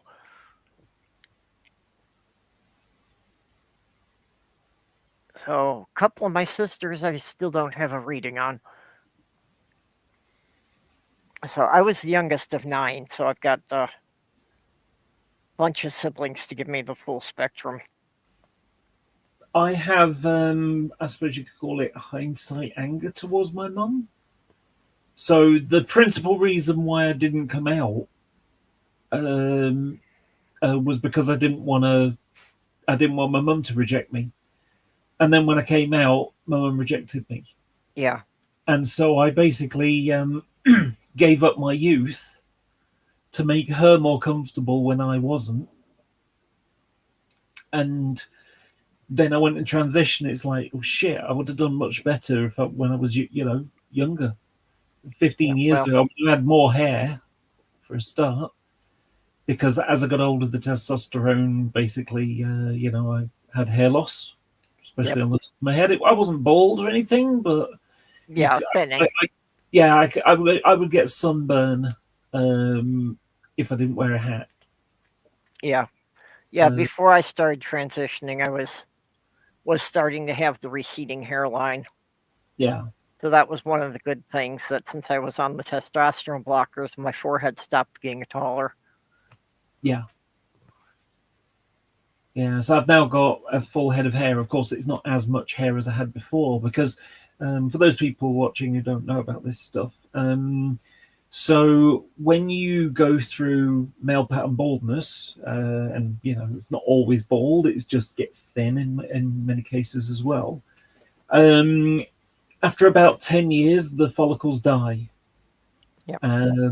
So what happens with trans people is they get thin on top, and then they start taking testosterone blocker, and it starts to grow. Because those follicles that weren't really working, now they are, because there's not the testosterone to stop it. Yep. The biggest thing that I've noticed since I started doing karate just over a year ago, it was not November just gone, but one before. And in terms of, when you hear the transphobes say, advantage in sport over cis women, it's not true at all. No. And the reason is because testosterone is the thing that makes muscles propagate. The short version of it is that testosterone is a part in your blood, or whatever, and it's one of the hormones. And the higher testosterone is, the more it oxygenates the blood, and the more it's a better able to get to the muscles and make them propagate stronger. To basically, the cells die, but they get rebuilt again by new cells. Yeah. And to add to that, there was a study that it showed after, I think it was 2 or 3 years, there was still a slight advantage, but it was trended more towards what we would see with cis women. However, another study was done, and that looked further ahead than that, and it found that after I think it was like 4 or 5 years, that went completely away. The biggest reason for that, not only does testosterone cause propagation and growth, but estrogen drops the level of hemoglobin a person has, and they lack transport of that valuable oxygen, and muscle wastes away based on that too. And so it's an entire body cellular reaction to taking estrogen. It's not just sex, which is what all the idiots think. Well, most of the cases, in the Olympics and in professional sports where somebody's been caught cheating, it was because they were injecting extra testosterone. Yeah.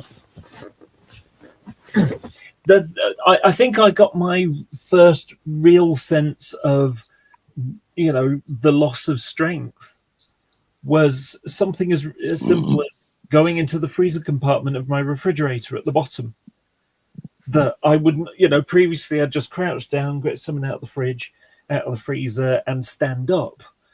And I suddenly, it only took about 3 months or so to find that I couldn't stand up from that position. I had to push off the ground, or grab hold of a counter to pull myself up. Just so weak. Because the thing is, I might have lost half my strength, so to speak, but I didn't lose half my weight and half my height and half my limb length.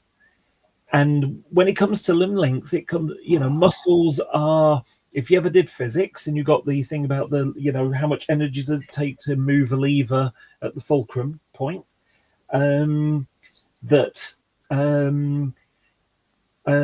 your muscles are basically the piston that moves that lever backwards and forwards. So a long limb with less strength to it is harder to move. So Yep. Yeah, it just became, everything seems to be so much harder now. Yeah, that happens. But it happened in about 3 months. Yeah, that can happen. It's not like one of those age things, you get a bit slower as you get older kind of thing. It's like, no, 3 months. I went from like being able to do stuff and suddenly I can't get up. I was definitely noticing that, like, after a year, just things like opening jars and that I don't have the grip strength to turn things as well. Yeah, that too. Yeah, thankfully, a lot of the time you can just whack a jar on the edge of the counter a bit, and it'll loosen up. Yeah, you can whack a jar at the edge of the counter and have glass flying all over the kitchen. Yeah, I was just gonna say. You're not supposed to hit it that hard. The reduction in testosterone and strength means it's harder to do that as well. Yeah. Yeah, but you know how many jars of pickles you go through? I don't know. I've never been pregnant. No, actually, it's a common trans meme, too, that you crave pickles. And, well, I always did to begin with, but yeah, I've definitely been going through them even faster.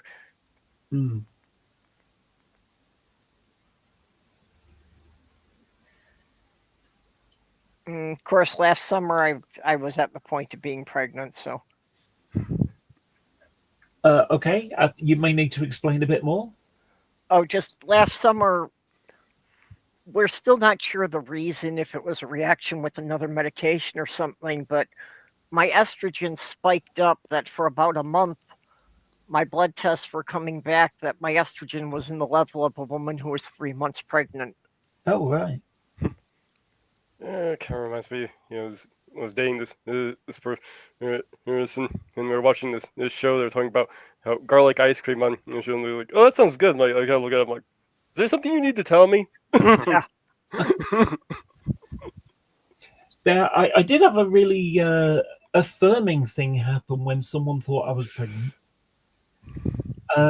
So it was during COVID, and I went into a store to buy a DVD player or a Blu-ray player, and I'm walking out, and obviously we've got the social distancing thing going on, and so this old lady was coming in, and I stopped and I put my hand out, say, "You go first," kind of thing, and she sort of waved her hand, and she went, "No, pregnant women go first."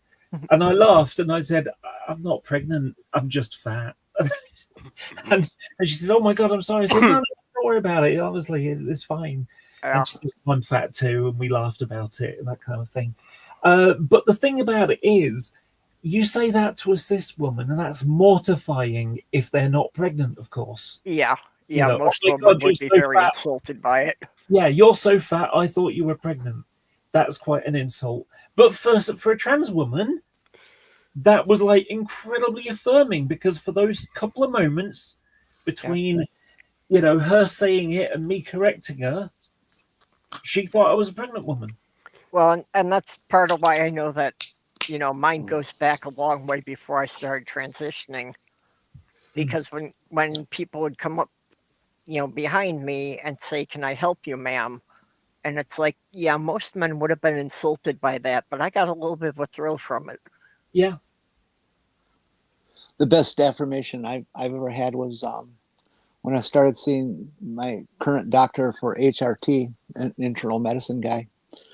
And he had never seen me. He had read some of my chart, and gets in and says, "How can I help you here?" And I started, I said, "Well, I'm interested in having you take care of my HRT needs. And he looks at me and he says, "Oh no, I'm sorry, women your age, we just let you menopause. It's dude, I'm not that old.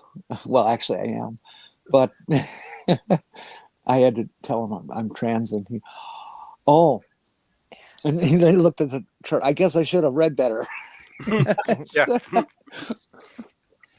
Yeah, most people go off the appearance. They don't look at what whether it says M or F on the chart. Yeah, well, and that's what I found with the social transitioning. Was that even if I didn't do much as far as just a basic foundation makeup to cover the beard shadow, that just a few accessories that if you're carrying a purse and have a bit of jewelry, most people are going to assume female just from that. Yeah. Interesting. People assume you are based on the cues that we've all grown up with and have been programmed for the last 20,000 years of what when we look at somebody, are they man or woman? Yeah. It's not something that you can fight, but it's something you can use to your advantage, like you just described. Yeah, it's a subconscious decision they make in a fraction of a second. Mm-hmm. Wearing a frock tends to do it for me. Riding a pink lady's bike, gorgeous pink lady's bike, is another one. Get so many compliments about that. Oh, I saw these beautiful shoes I want to get so bad. They're called barefoot shoes. Those kind of things that are so thin. The sole is so thin that you can actually feel the pebbles and stuff underneath your foot. Mm-hmm. But they're just beautiful. They're predominantly white, but then they have this rubber coating thing on it. That's kind of a mesh, like a fishnet. That in the front is pink, but then as you go back to the heel, it migrate or modifies itself to blue, the perfect pastel blue. And it's like, this is a trans shoe. It just period. That's all. That's what it is. But they're out of stock. They said it's our best seller. Interesting. And what will happen is you'll go to the next Pride event and you'll find loads of them on people's feet. Yeah, well, I still want some. They gotta get some more in, I hope. Yeah, I've got a pair of knee-high black boots that I've gotten a lot of compliments on. And basically, those are pretty much what I've been wearing all the time, because most women's shoes and boots, have like a completely smooth sole. It's like they don't think about traction at all. So this is the only pair of women's boots I found that actually has a decent amount of tread on the bottom that I can actually, walk on the snow and ice without feeling them just slip every step I take. But why is that so rare? Why are most women's shoes to the point that you're not even safe just walking on linoleum if there's a bit of moisture on it?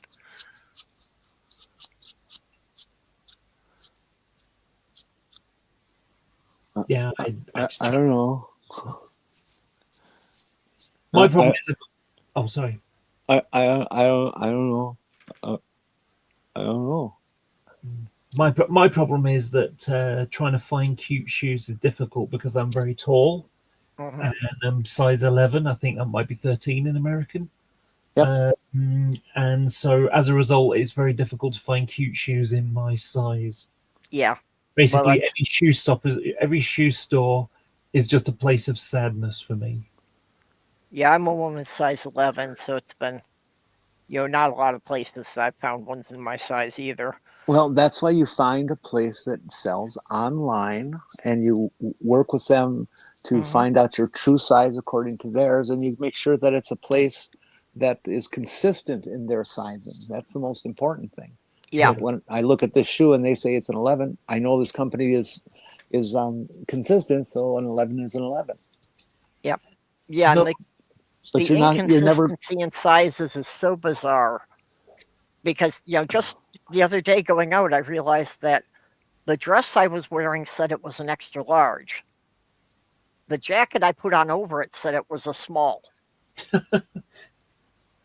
Yeah. Do you know, I've got two dresses. Both of them are exactly the same. You know, the only difference is like one's blue and one's cream, but they're both the same shape, the same style, and everything. Both the size 18. One fits. The other one is like, you know, 4 inches too small. Yep. Well, the other thing you got to make sure is who manufactured it. If you run any of those Asian sewn clothes, dresses in particular, they use an Asian scale for their things. So you buy this size in what you think is American, and it turns out to be Asian, and it's significantly smaller. Well, they're the same company as well. They're the same company, you know, Dorothy Perkins. Both the same dress, the same company, but for some reason they're slightly different size. They were sold at the same time as well. Yeah, that's why I find the size tags are just pretty much arbitrary. Yeah, it's almost like they went, oh, it doesn't matter, stick an 18 on it. I know it's only a 14, but just stick, it's spare. We've run out. Just use that one. Yeah. They'll try it in the store. Laura buys it on eBay. Doesn't fit. You know, the funny thing about it is a lot of trans people that go through like an androgynous phase. You know, maybe while they're waiting for the hair to grow, things like that. Yeah. Me, I went like all of a sudden, just next day, you know, I was a girl going out. It was that quick because I already had a good sized wardrobe already. It's just a wardrobe I wore indoors. You were a woman, not a girl. Well, yeah, I know what you mean.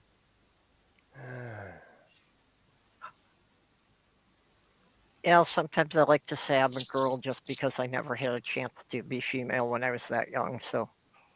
Now.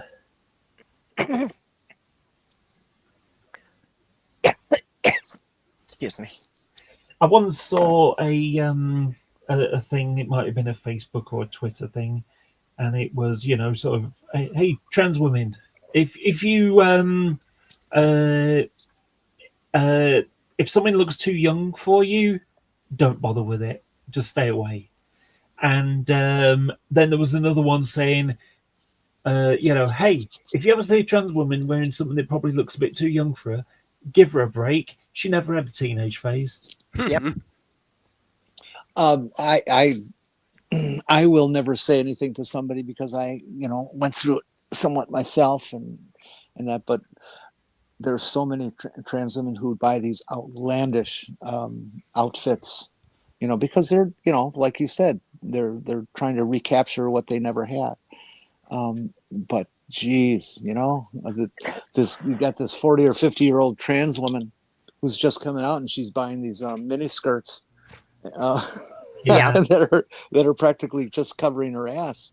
And you know, it's like, well, you know, if passing is your goal, this is not helping. But whatever. Yeah, but that's, again, it's something I see talked about a lot, that, you know, most women who transition, you know, go through what they call a baby phase or a pink phase. You know, that they feel they have to look ultra feminine, and, you know, then after a while settle down. Yep. Exactly. And you know, but we were taught all along up in Minneapolis, you know, 40 years ago, that you dress to blend in. Yeah. And if you blend in, you're not going to get read, and things are just going to go better. But if you dress crazy relative to who you are and your situation, you're going to have a difficult time of it, and you might want to reconsider your choices. I do dress a bit differently, but not badly so. You know, it's not like I'm, you know, like wearing mini skirts or anything. That's not my style. Yeah, I just wear a thong and nothing other than that, and just walk in the streets that way. Well, I have been lucky in that regard that, you know, if I'm in a hurry. Walk outside like that? Wow. What? You can wear a thong and walk outside like that? I wouldn't wear a thong even if I could.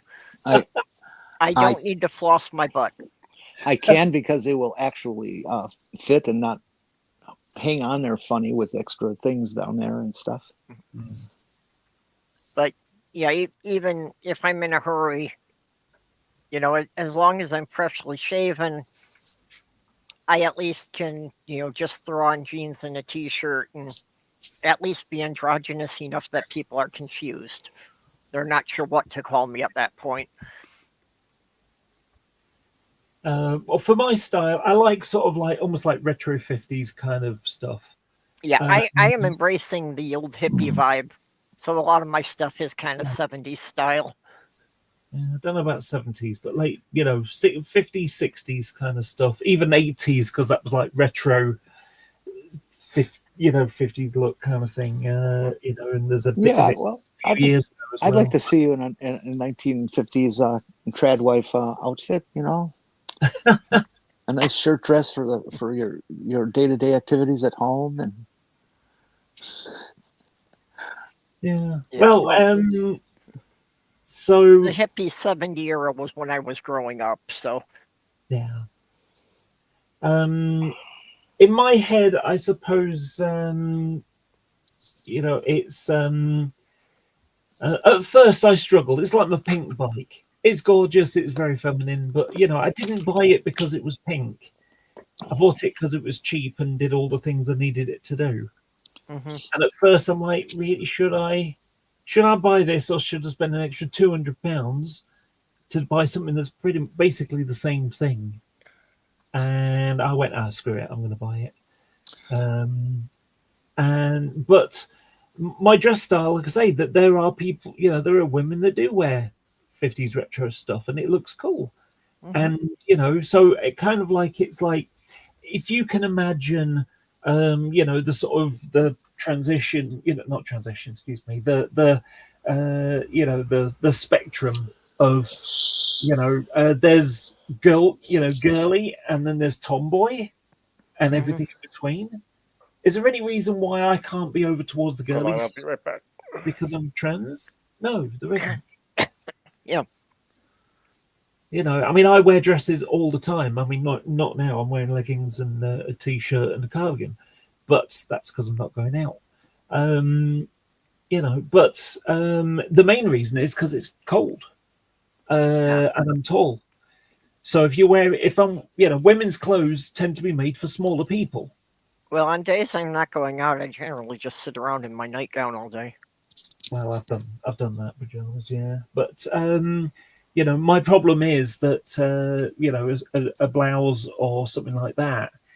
If I was wearing a blouse and a skirt or something, well, all I have to do is reach for an upper shelf, and I'm showing my belly. I don't really want that. So you know, a dress is one continuous piece.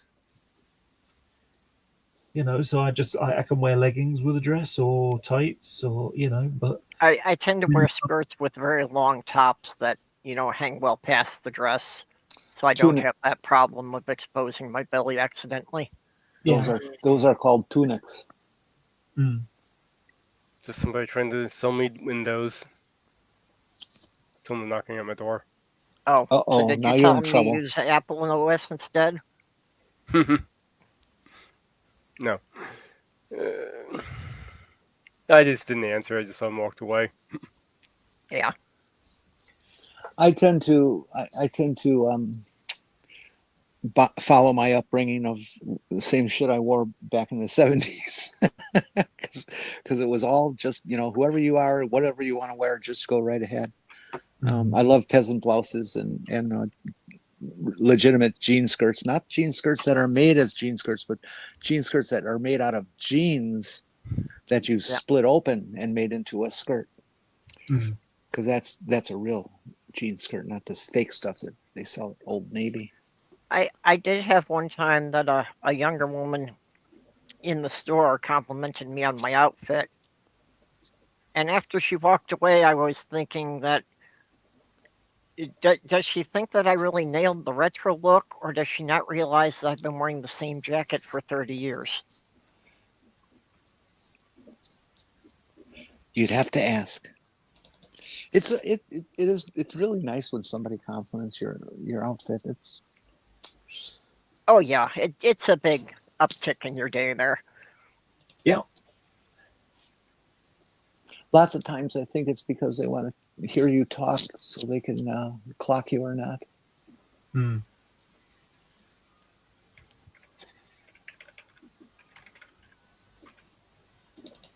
Oh my God, there's a guy on TV using a phone booth.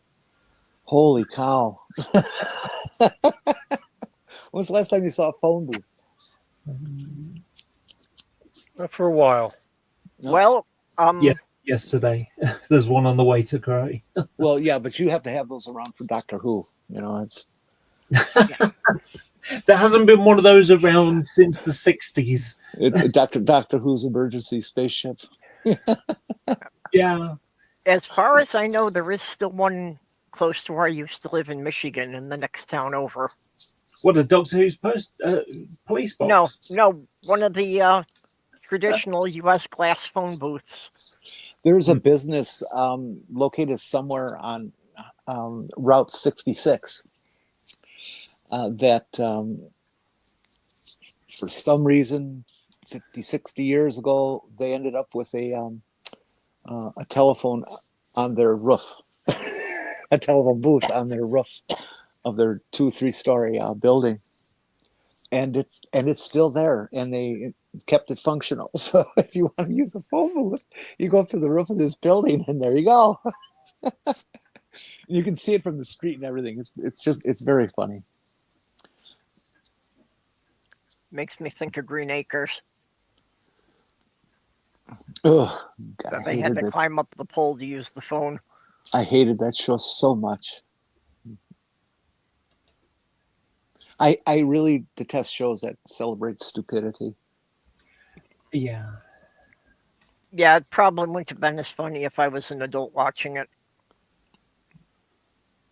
But mostly it was one of those things that I watched that, or the other 3 channels were all soap operas, so wasn't really much option. The only good thing about Green Acres was Eddie Albert, because I liked him from films. I thought he was very good.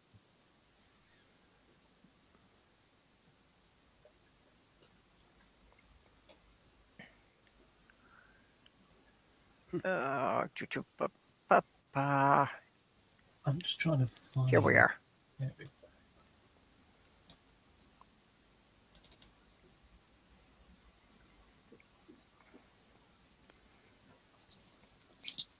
Can I share a picture? Sure. No. Yep. Although I'm bringing one up myself at the moment.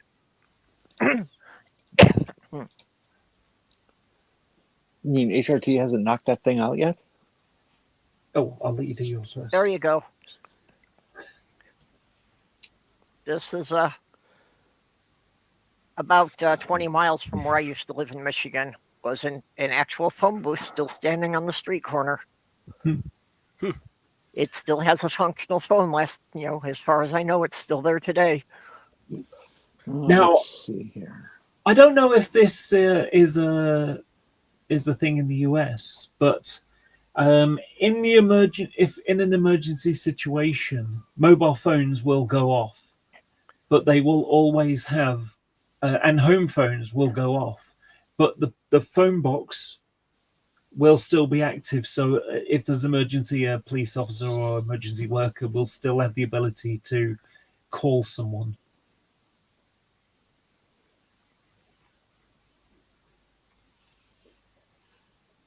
Oh, that's the Lincoln City Hall. I don't know which Lincoln it is. Lincoln, Illinois. And it says the historic City Hall has a unique feature: a phone booth on the roof, installed in 1952. Okay. The phone booth was an early tool used by the Lincoln Fire Department for fire spotting, I guess. Oh, okay. Yeah. Oh, severe weather spotting. Okay. Which you need to do in Illinois. Which would explain why they'd have somebody up on the roof. Yeah. Yeah. Let's see. Firefighters, usually a young firefighter, would report to the phone booth with a radio, and at the time, a direct hardwire phone connected to the apparatus bay. if such weather, such as wall clouds, funnel clouds, or tornadoes are spotted, the firefighter would call downstairs and have the storm siren activated. Oh, that is just so classic. My grandfather was a forest ranger, and he, actually was like you see in the old movies, that he was sitting up in the fire tower with a shortwave radio, just watching for any sign of smoke. Okay, I'm sharing the screen. I would love to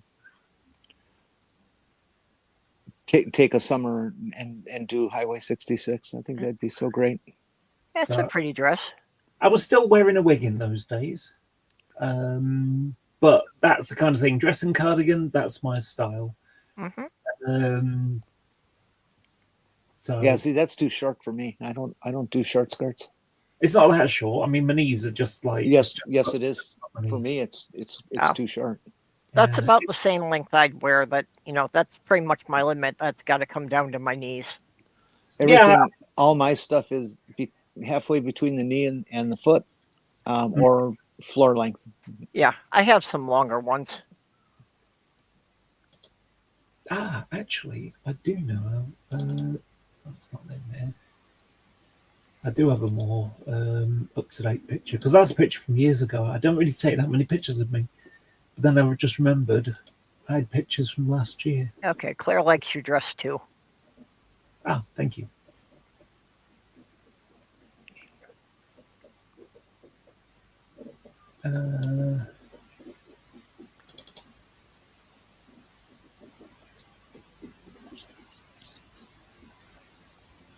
It was a bit windy, but this is me with my feet in the Sea of Japan last year.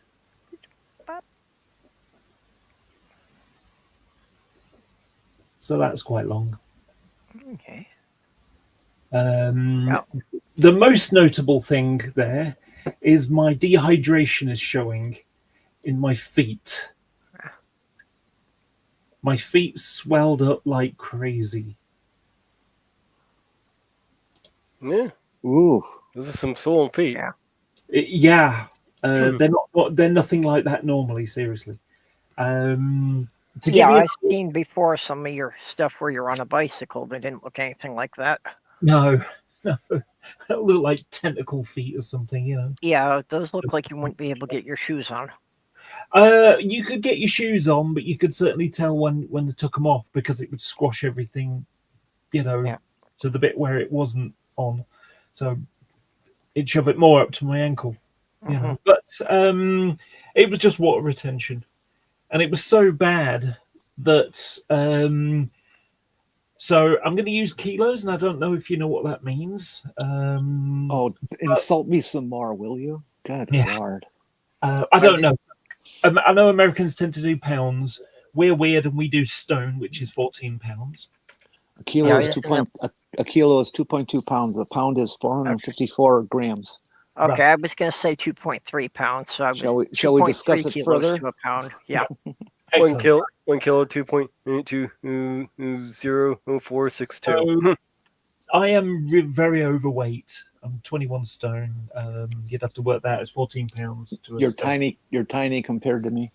Right. Anyway, so when I went to Japan, I'm 6'4", bear in mind. So I went to Japan. I weighed 135.5 kilos. When I got home after being a month away and walking pretty much every day, lots of miles every day, I got home and I weighed myself, and I was only 134.25. So I'd lost 1.25 kilos. So 2.5 pounds, let's say. Yeah. Weighed myself 4 days later, and I weighed 131.25. I was carrying 3 kilos in my feet. Wow. So have you had that? Have you had that foot swelling frequently? No, I've only ever had it a couple of times ever.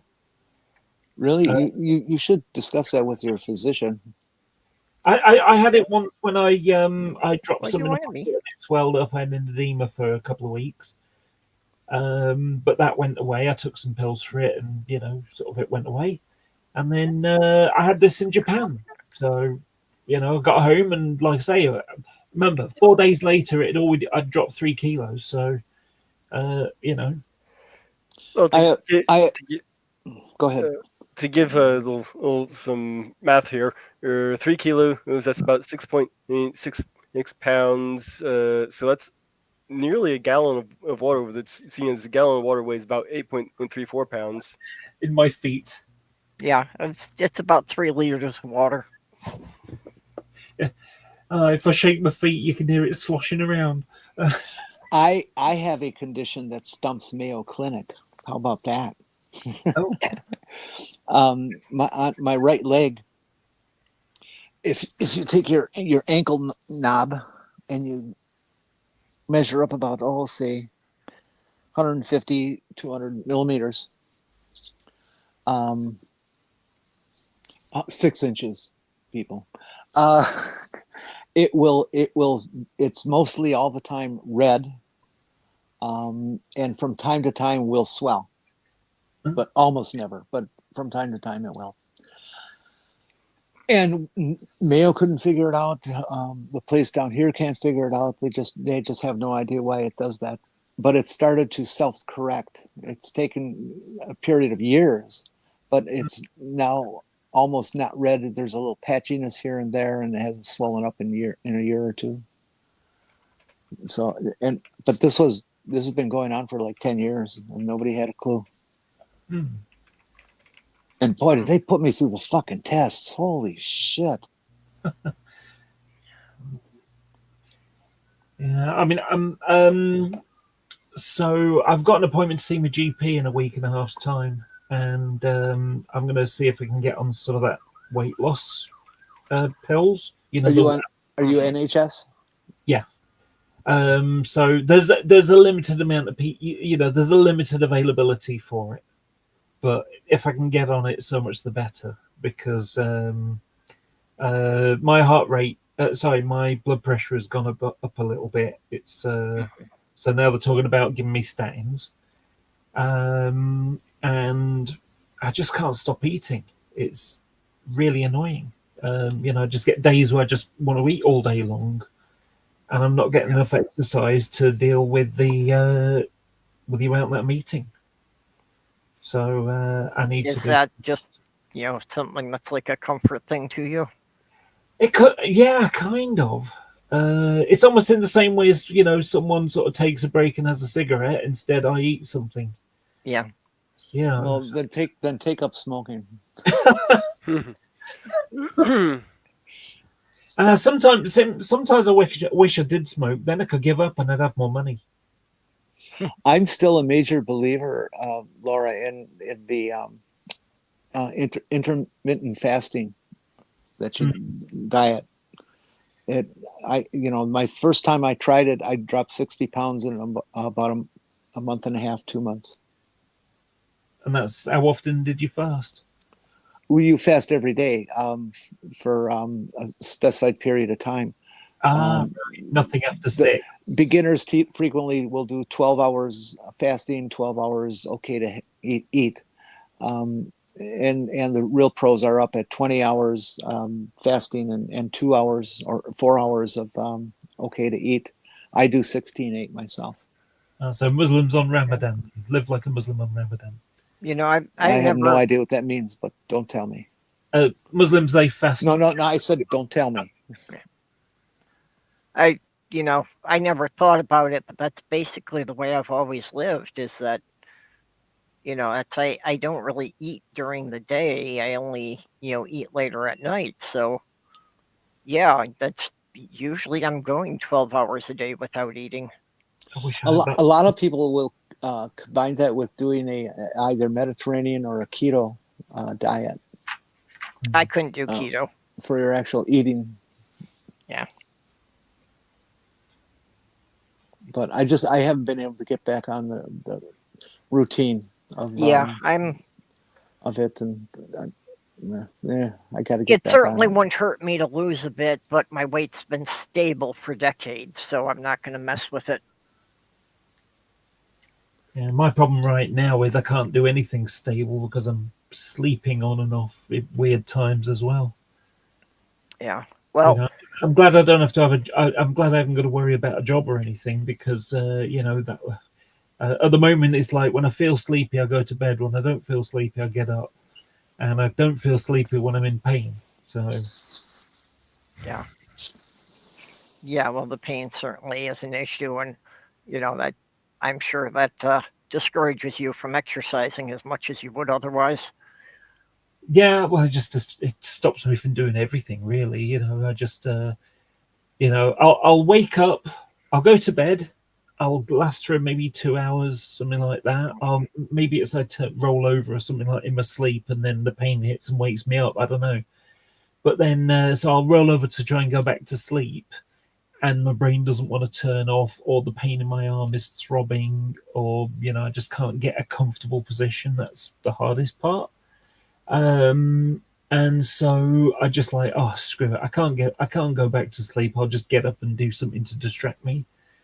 And and then a few hours later I feel tired and I just go back to bed. They say that's actually a very normal way for humans to sleep, that it's only been in our modern culture where we think we have to get 8 hours in a row. Yeah. That it's very common for somebody to naturally wake up around three or four and be up for a few hours or a couple hours, do something, and then go back to bed and complete their 8 hour sleep time. My sleep pattern's been like that lately.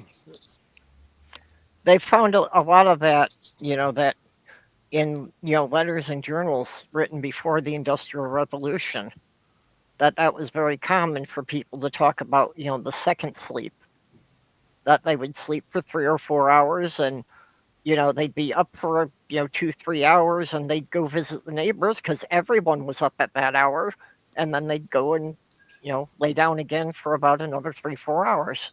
Sounds like a long time. I kind of like it. When I decide I'm going to do something other than just sit there and watch TV or something, I am very productive. My head is clear and I can write like crazy. My pain is such right now that I'm only getting a few hours sleep, and so it's almost like, again, I'm living like a cat. If I don't get 3 or 4 naps in a day, I don't have enough energy for my main snooze. Yeah, I am finding more that I often am needing to take a nap in the middle of the day now.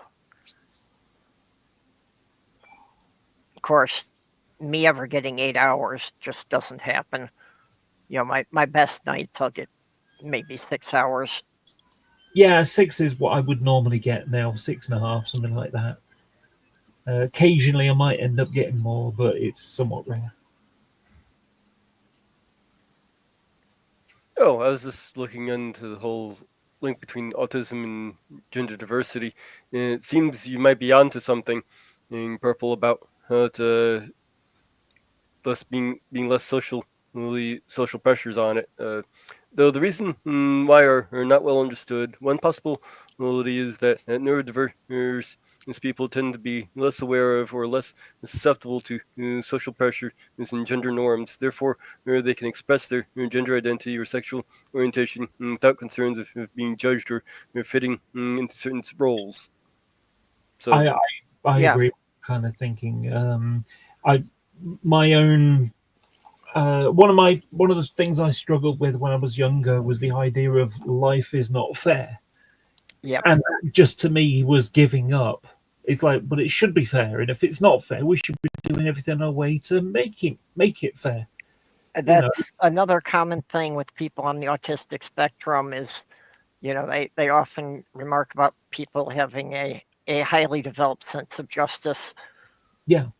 And so I think in the same regard when it comes to transgender stuff, I think that autistic people are less likely to accept the norm, to just accept, well, you're a boy and that's how the way things are. Yeah. So throw your hands up and give up. It's like, yeah, but that's not me. That's not how I feel. So I'm going to do what feels right. I think also to some degree, autistic people often aren't aware when other people are judging them. But sometimes you're also hyper alert to it. which I know sounds like a contradiction, but I think it is. That just with some things you are, and because you're so worried about your behaviors, you're aware of that, and you're not necessarily aware of your physical appearance.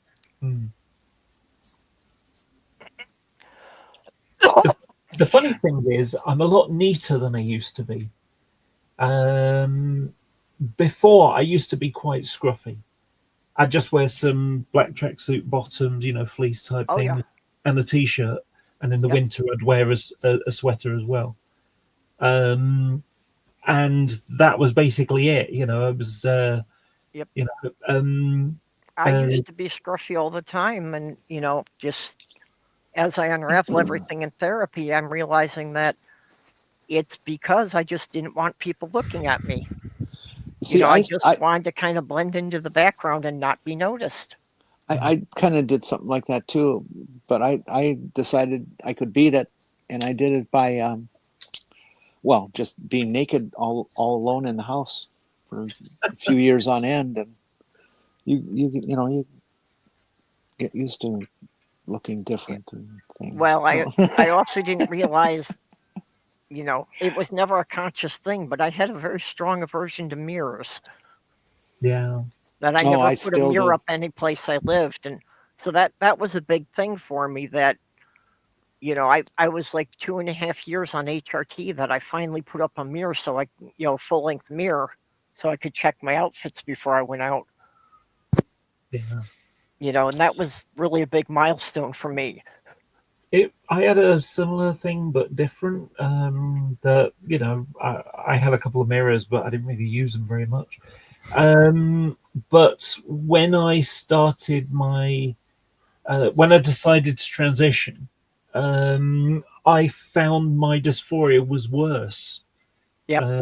Because one I have is the bathroom above the sink, and but what would happen is I'd go to the loo for the first time for the day, and I would turn around to wash my hands, and then I'd get a look at me, and what I'd see was a man's head on a girl's nightgown.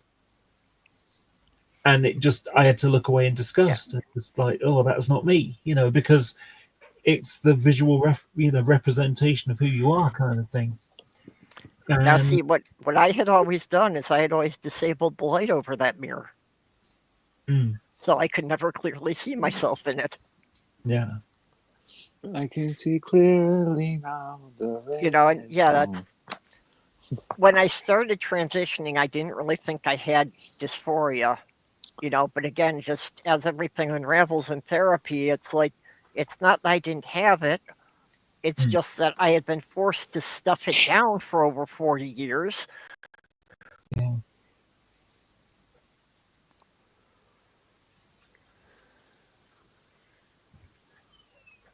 What is this sleep thing? Is it a form of a job? Well, it does take me a lot of work to fall asleep, but... I just go until I feel sleepy, so it doesn't take me long to get to sleep, except for the arm thing at the moment. I mean, outside of the thing that I've got at the moment, normally I go to bed. I have my phone with some music, and I turn that on, and I usually play some little sort of mental games before I go to sleep, on the phone.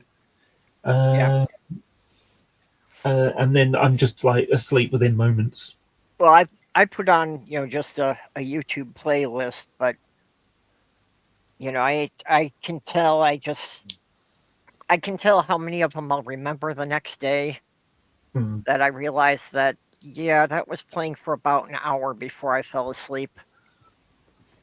I use one of those 10-hour YouTube videos of that blackens the screen and just gives you rain noise and singing Tibetan bowls and thunder and that kind of stuff, and it counts down how long you're asleep. So any time you wake up, you can just look and it'll tell you how long you've been since you started the application or the video, I should say. Yeah, I find for me the best thing is just familiar voices. To help, like I live in a big apartment building, so just to to mask the sounds of the neighbors.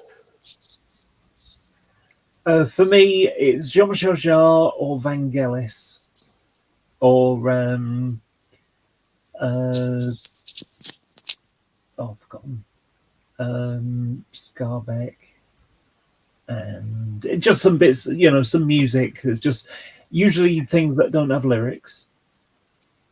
Yep. Ludovic Einaudi, Tangerine Dream. Stuff that's just you can drift away to. Yep. I have one piece which is just it's ridiculous. It's Swimming from the Waterworld soundtrack. Yeah, whatever. And it's just this lovely calming bit, a piece of music, and I've got it like 10 times in a row, and I think it's like 4 minutes 33 long. So I just started reviewing my stories and characters before I fall asleep. I often have that even when I've got the playlist going, often I'll have my characters kind of going through one of the scenes and working out bits of dialogue and that. Oh, here's something. I'm not very imaginative in terms of writing something, or I just don't have that creativity thing. I can replicate very well. I can like model making or something, I can replicate a real thing in model form. Yeah, I can take models and convert them, and things like that. Yeah, you have those artistic skills. I can never paint anything on that small scale. Yeah, that map, whoever put that up is very distorted. Yeah, Mage. Australia's too small. Greenland's way too big. Yeah. Let me name a country on this map. I believe that's Africa. Nope. Oh. Nope, that's China. Anything over here? All right, so basically Europe. Where's Europe? Far to the left. Don't know. Can you name a country on this map? Asia or Africa? That's a continent. Oh, okay. Can you name a country on this map? Mexico. It's right down here. No, that was India. What's this? That would be Asia. No, that's Africa. No. How about this? Here? Anything over here? Can you name a country on? That is so awful. Jimmy Kimmel does How Stupid Are People kind of, man on the street things, and it's just shocking how just plain fucking stupid people are. The thing about it is that I hate to say it. I have to say it. It's kind of a bit of an American thing, because I remember the first time I went to America, one of my friends, they said to me, pick up a newspaper and watch your country disappear. And it was only 9/11 that made Americans realize there was another like 3/4 of the world out there. No, it didn't. No, it didn't. Well, in a certain regard, within a certain limitation, of course. I suppose in the 1970s or late 60s, people could point at a map and say, yeah, that's where Vietnam is. When I was taking like your basic junior high school geography courses, we were required to memorize every country in Africa, every country in Europe, and even the countries that the Soviet Union had taken over. We were still required to know their original state and name. Yeah. And I still retain most of that, but the map has changed so much since then. Yeah, I remember one of my brother's friends, and that was when he was still at school, high school, and she described Manchester in the Midlands, and it's like, that's Birmingham. And I know that Britain's not that big a country. You're only talking about maybe 140, 50 miles away, Birmingham from Manchester, but still, there's that sort of mental state of this, this is the Northwest where I am, and we know where the Northeast is. There are times when geography melts your brains. When I think of Edinburgh, I think of somewhere that's north in Scotland, but it's east. It's East Scotland, so therefore it's east. Except for that Manchester is further east than Edinburgh is. I get really confused here sometimes. I'm very good with directions and maps and stuff like that, and I can memorize a city streets like crazy. Yeah. But what throws me off here in the Winona, La Crosse, Wisconsin area is that the Mississippi starts to turn to maybe about 320 degrees flow. And I'm used to living in Milwaukee where the streets are straight and they all point dead north and dead east. Yep. And so I think of things in terms of north and south when it's really not north and south, it's east and west. It can be very confusing.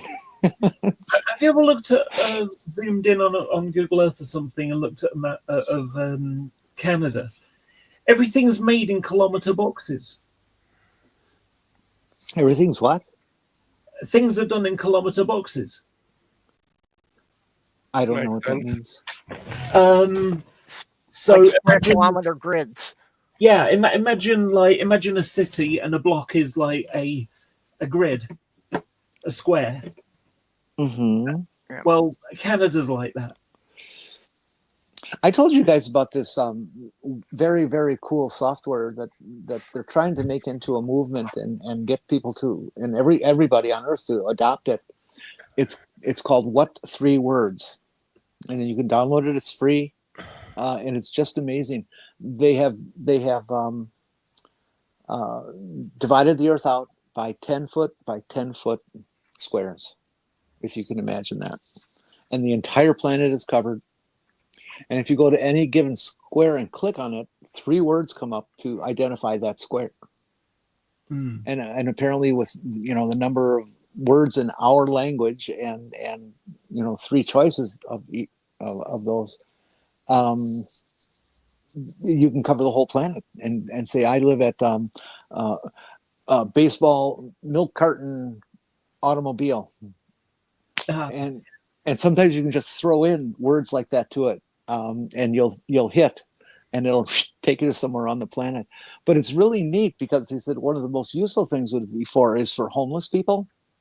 A lot of them are like living in a park or something like that. Well, they can still get their mail delivered then. They can say, I'm at this square. It's really beautiful. I suggest everybody download it and at least play with it for a while. It's pretty cool. Purple, I'm sharing my screen. I'll show you the weird thing with Canada. Mage, if you can get that, I was trying to find something. Okay, so if I just zoom in, I'm just zooming in any old place, and look, everything's done in squares. No, honey, that's the farmlands and things that make those demarcations so clear. In the city, it's streets, but everything is that way in this country. Ours is nothing like that. Like I say, everything's like squares, and it's just weird to me. The first time I was in a plane, I went out from Milwaukee to Boston, and it was in 2000, and I was, an older person. And when I looked out, that's all I could see was circles, squares, and triangles. Yeah, I mean, like I say, ours is just such a mess. It's triangles and squares and all sorts of shapes, and even in the countryside, it's still fields, but they're not in any special shape other than it's easier to go backwards and forwards, on a more rectangular thing. It's all because of the way farming was done. They tried to sort of rationalize it and make it into compartments, and then they decided, screw the compartments, we're just going to knock those walls down and break it into bigger ones. Many of the streets in urban America, well, I'm sure rural too, but I've heard it discussed in urban America, streets are where there used to be ancient pathways by the indigenous people, because over the thousands and thousands of years they figured out the shortest route to somewhere. And and have a path, and so we would follow that path to build the road, which only makes sense. Yeah. Here's sort of an interesting-ish. So it rains a lot in Manchester. It's one of the things that it's noted for. And if it wasn't for the rain, there wouldn't be a city here. It would just be farms and a market cathedral town. It becomes a city because if there's a cathedral, it's a city. That's the way it works in the UK. So what happens, generally speaking, the weather comes from the Atlantic and it gets to the Pennines, which is the mountain, they're not mountains, but, it hits the mountains there. And the peaks here. So it's like an inverted C shape. It gets up to the hills and it says, hey, you think I'm getting over that with all this in me? No way. And it dumps it all here. And that's the reason why they built the city here, because it was built for the cotton industry. In the early 1800s, Manchester was the center of the world's cotton industry. We were buying cotton in from all over the world, including the United States. And then we would turn it into fabrics and selling it all over the world. And so if you mill cotton in a damp atmosphere, you get a tighter weave and it keeps the dust down. So they built the mills because of the rain. They built the houses around the workers to feed to house the workers, and they built the shops around the houses to feed the workers. And now the cotton industry is all gone. All we've got is crappy weather. There is no Manchester word for crisp. No Manchester slang word for crisp. Didn't you just say the word for crisp? Right, Manchester slang word for crisp. Oh, I see. That's actually a joke. I'm just fucking with you. Yeah. Yep. Well, it's actually it's a recycled Star Trek Deep Space Nine joke, where Quark once says there's no Ferengi word for crisp. It rains so much there. Yes, it's the rainy world. I think in one part says, it's we have 140 words for rain. Right now it's glimmering out there. Or something like that, yeah.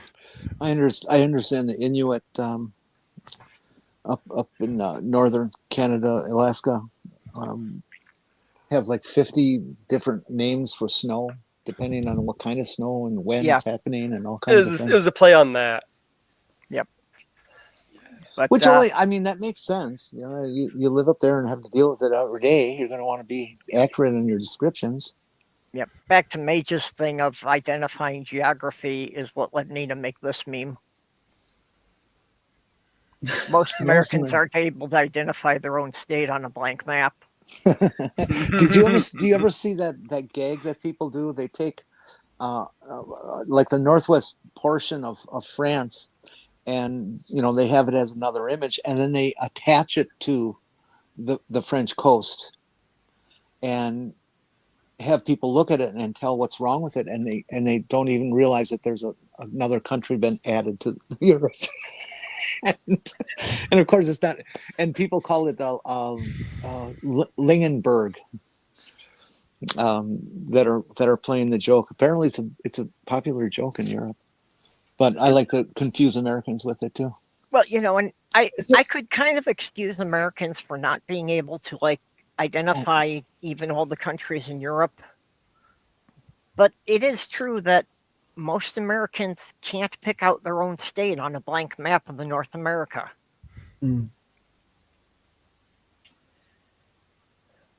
It's actually kind of sad that I know more about American history than far too many Americans. Yeah. That's worrying. Yeah, it shows the state of the public education system in most of America. I did know about the cotton and the weaving, and that was actually, why in the Civil War, England was willing to supply the Confederation, because they were kind of dependent on all that cotton that they needed to be shipping from America It's one of the reasons why we didn't get involved in the American Civil War, because we were buying cotton from the South and selling guns and machinery to both. So no matter who won, we would have alienated. Yeah, but at the same time, since you were selling things to the South, the North was trying to blockade the English ships. Yeah. And Ben Franklin used part of his private fortune to hire pirates specifically to attack British ships. Yeah. And of course, that's how we got the French involved, was because the French didn't really care about America one way or another, but it was an excuse to shoot at the English ships. I do remember like rolling my eyes when I heard Americans say that it was thanks to America that slavery was gotten rid of, and it's like, I'm sorry, what? Oh no, Yeah. you guys got rid of slavery like 100 years before we did. 60 years before America Oh, did, okay. we Yeah. came up with the the West African Squadron, which would go all around, stopping the slave trade. Hey, PurpleRhymesWithOrange, I just uploaded a map to the chat. Could you show people? And I had it wrong. It's not Lingenburg. It is Listenburg. Listenburg. And Bourge, not Burg like we would say, but Bourge. And I was wrong. It's not attached to France. It's attached to Spain and Portugal. Let me blow that up. Oh, okay, you got? Oh gosh, yeah. Yeah. That's a big problem there. And people just have no clue that that's Well, what it is. when you put that up, I didn't catch it right away, but I thought Spain looked unusually big. Well, I think it's a riot to fool people with that. Yeah. But it's so easy. It's really not even fair anymore because it's so easy. People are just so geographically ignorant. It looks like a head as well, doesn't it? Look, where the arrow is pointing, that looks like that's where the eyes are going to be. Mm-hmm. And the mouth is below it. That's what they say about the state of Wisconsin, is that it looks like the head of an indigenous American chief. Mm. You know, they got the nose and the chin, and Upper Michigan becomes the headdress and all kinds of crap like that. I'll share my screen again. I thought that was a Native American cheese. No, chief. No, it's Wisconsin. Everything's got to be about cheese. No, this is long before Wisconsin existed. Yeah. I'm sharing my screen again because we've got a pig that makes up Wales. So there's its ears. And there's its nose. Okay. There's Yeah, its you've mouth. got to rotate it like 90 degrees. What? So I can see it. It's like the side of a pig. Imagine looking at a pig's head from the cheek side, So, like I say, there's its ears, and its eyes will be up here. And then there's its nose, sort of squarish nose, and then there's its mouth. Oh, okay. I see. I was looking at the wrong scale. Cornwall looks like an arm. Yeah. So Wales is a pig. And then over here, we've got like a head sort of look sideways. So, there's the eyes and there's the nose. Profile of the face. So. Pareidolia, yay. Pareidolia, yeah, one of my favorite things. I love pareidolia. It can be fun. Yes. Hey, are they having any kind of we got the measles thing going here. Do you guys have any epidemics of ligma going on right now? You talking to me? I'm talking to anybody. I don't care. Yeah, we have been. We did have our thing a couple of years ago with measles going on. And fortunately, there was all of a sudden when like one kid dies and a whole bunch are made really sick, that suddenly people are like, maybe I made a mistake in believing these lies that have been told. And so everyone was really, really desperate to get a vaccine in their kids. Yeah, they're not that smart here. They're still thinking that vaccines are a waste. And well, Trump and now that their HHS leader says so. Yeah, that's what I was going to say. Trump has nominated an anti-vaxxer to head the health board. Did you hear the stupidity that he said? Now, Americans, we know, have this habit of the concept of more is better. Yeah. It's stupid, it's juvenile, it's unscientific, and it's just a dangerous thing to do sometimes. Like now, the Robert F. Kennedy Jr. recommended that people, if you got measles, that you can like take care of it and cure it with vitamin A.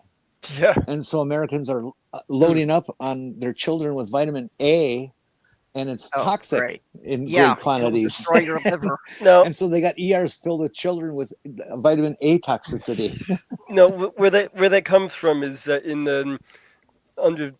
developing worlds, they have found increased vitamin A is help with measles.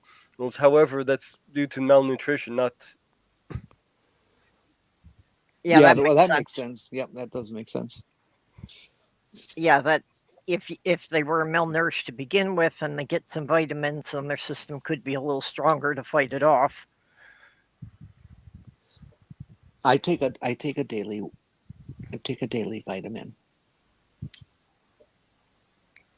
Yeah, I do that too to make sure I've got everything. Yeah, you were talking about pareidolia. I've actually got a folder full of pareidolia. It's not many though. I'm sharing it for you. I think you'll appreciate these. A church that looks like a chicken. That's always a good one. I've seen that one before. I think that Holy Kool-Aid used that one in one of his videos. Yeah. Ooh, that's a good one. Oh, yeah. Laura, send that one to me on the DM chat. Okay. Well, that I've seen that one. I've seen. Yeah. An angry onion. Oh! I have one that's going to fit with this perfect. I'll get it in there. You just keep doing what you're doing. Oh yeah, I love this one. Battle scheme. As two bloodthirsty Tyrannosaurus Rexes fight to the death in front of a burning table saw. Yep. My mixer looks like it's just forced it to commit an atrocity.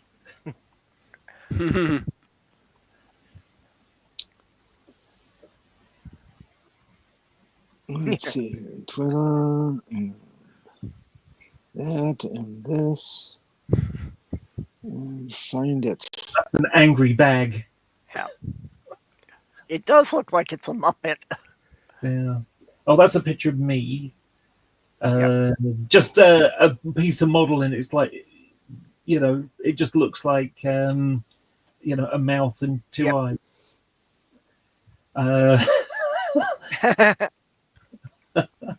I thought you would appreciate that one. Wearing a necktie. Yeah, it's not red though. There we are. There's a frog in your coffee. Yeah.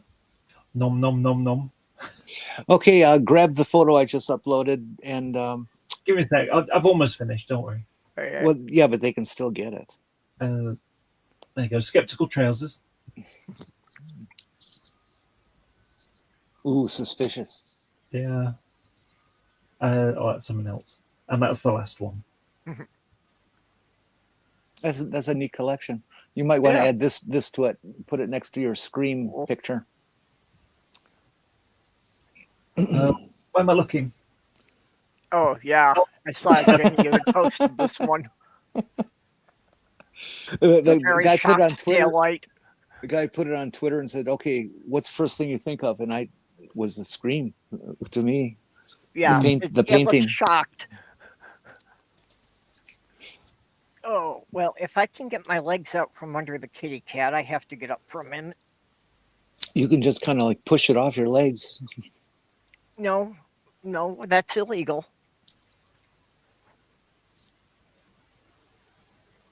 And you have to make it up to him and give him treats later for doing that.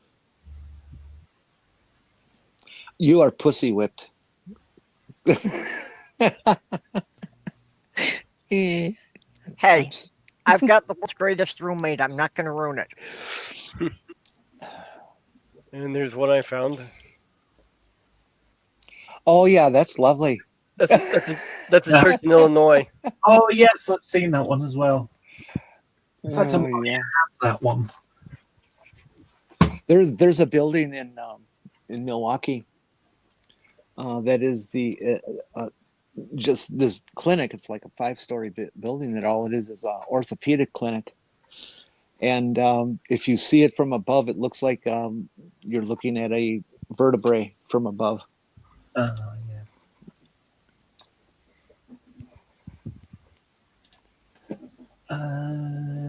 Actually, I've got.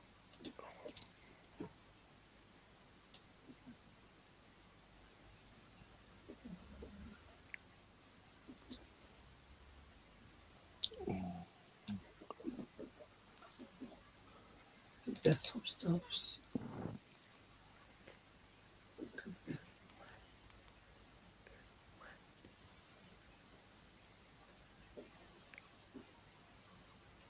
Hey guys, I'm gonna get going here.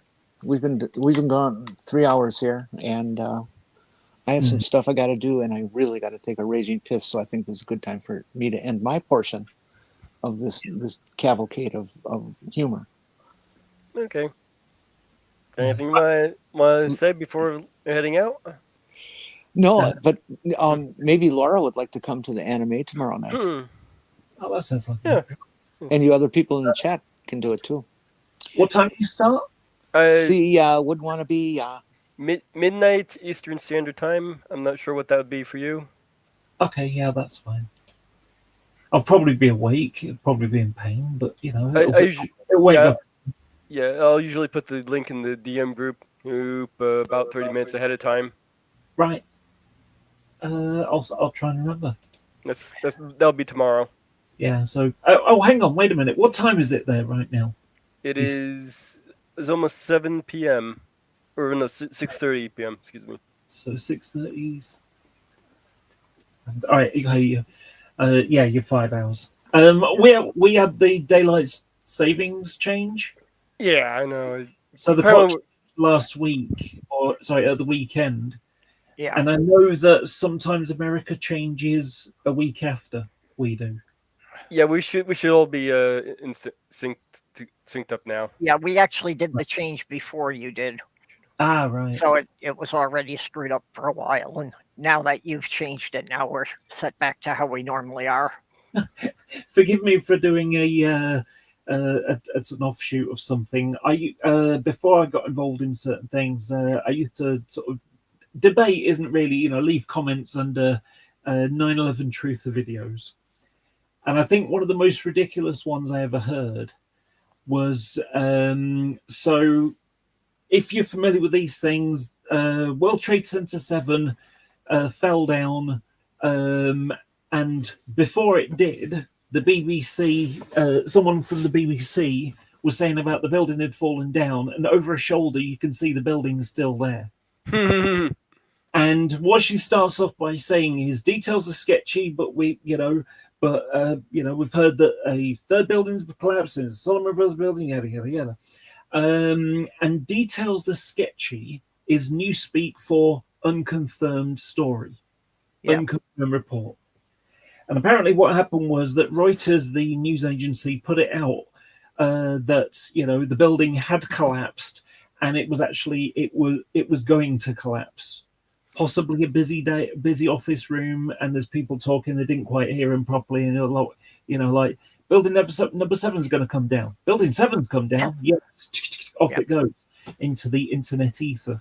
Yes, it'd be tomorrow, Thursday midnight Eastern Standard Time. Excellent. Okay. So anyway, someone made a YouTube video saying the reason why the BBC announced it an hour early was because of the clock change.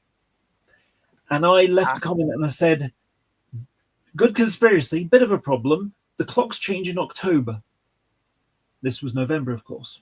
Yeah. So they insist, the next, and of course, it's an American. So I go to bed, and they found it, and then I wake up, and there's a reply, and again they insisted because the clock change. And I was sarcastic. I said, it's a good conspiracy with only two problems. One, the clocks change in October, and two, the clocks change in October. Now, I know that strictly speaking, there's only one problem, but I thought it was such a big one, it was worth mentioning twice. Yep. The following day, I wake up, and they said, the reason why the BBC announced it early was because they were using European time.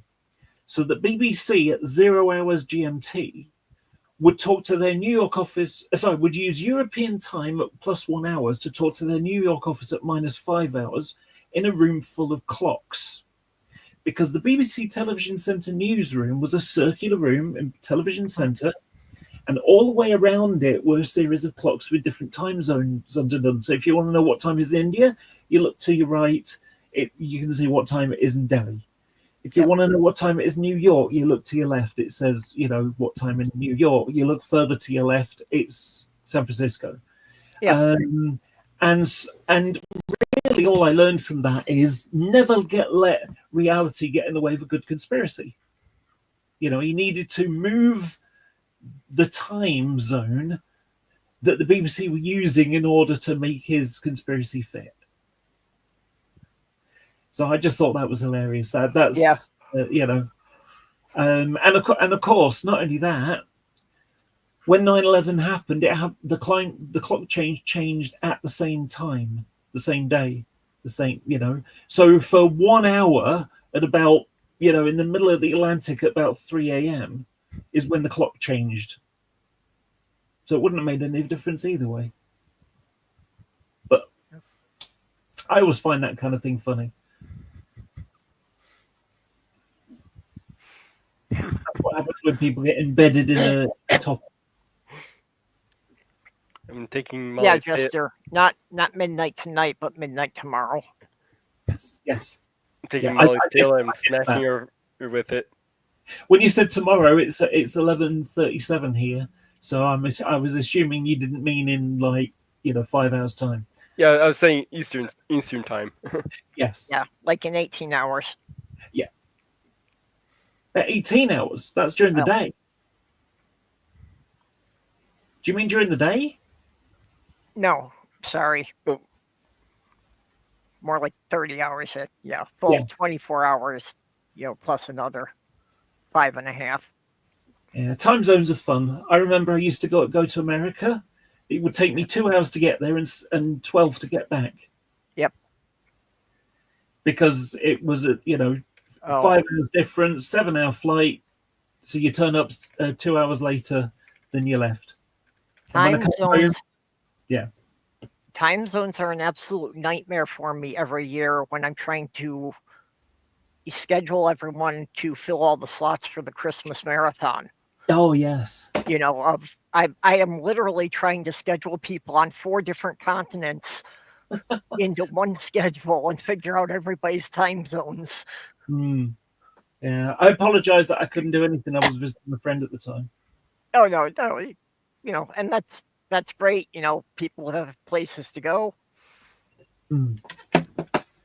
Well, I'm going to finish with a picture I'm going to share with you. Okay, yeah. If I had known that Jenny was ready to go, I would have waited. But it seemed the conversation was still flowing, and I didn't think I could wait too much longer. I may have showed you this before, but I made this. No, I haven't seen this one. I created this picture. Yeah, I love it. I bought a Blaha, and I was holding it, and I went, do you know what? This reminds me of the Jaws picture. Yeah. And then my brain went, got to make that into a picture. Can you post that one in the Twitter group? I want to repost that to a couple of people I know. Yeah, sure. So I love that. I'm really happy with it. I should just put estrogen on it or, HRT in big letters. Yeah.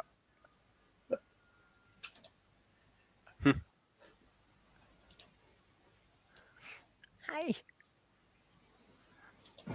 Okay, but would probably be good to wrap it up for the day. We've gone over 3.5 hours already. Oh, I found just at the end. I find them. Have you got time for a couple more pictures? Sure. Okay. You might do a few more. Just some pictures I found on a thread on Twitter before I stopped using it. Some of them are just really clever. Yeah, Jester. Actually, my reference is I always consider that the day starts at sunrise.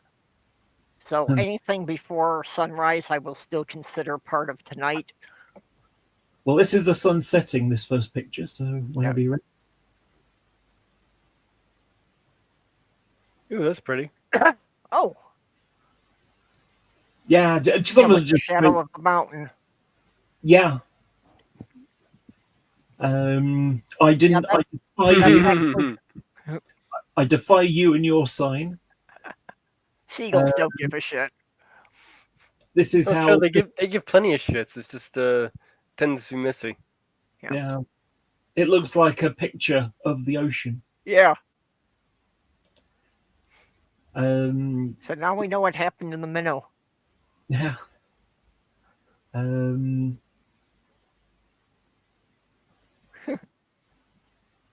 It broke the sun or broke the moon in half when it came through there, huh? Yeah. Oh, funny thing about this one. Hmm? Well, the street lights over one of the highways in Minneapolis had the light sensors on top. Right. Well, Birds will sit on. yeah. Well, the seagulls had not only figured out that if they sit on them, they would warm up in the winter. But in order to keep them warm all the time, the seagulls started smearing their crap over the lens so that the lights would always stay on and always be hot when they landed on them. Clever. Incidentally, you know the Ukrainian flag, and it's how it's yellow and blue on the. Do you know what that means? Do you know what the reason for those colors? I don't remember. I know somebody told me before. The state, the country's main product is sunflower oil. Oh, really? And so it's field of sunflowers with the blue sky above. Okay, that makes sense. So just little thing on. So there's another one where the this is the locks, and it just looks like a scenery, you know. Yeah. Yeah, and that's just what the water's done to the panels. Yep. Someone's blowing up the earth. Takes a lot of breaths. Oh, yeah. I just thought that was funny. Yeah. Actually, that one Jenny could probably use. Yeah. There you go. One 5-pit to rule them all. Yeah. So there you go. I miss having a place I can do a fire.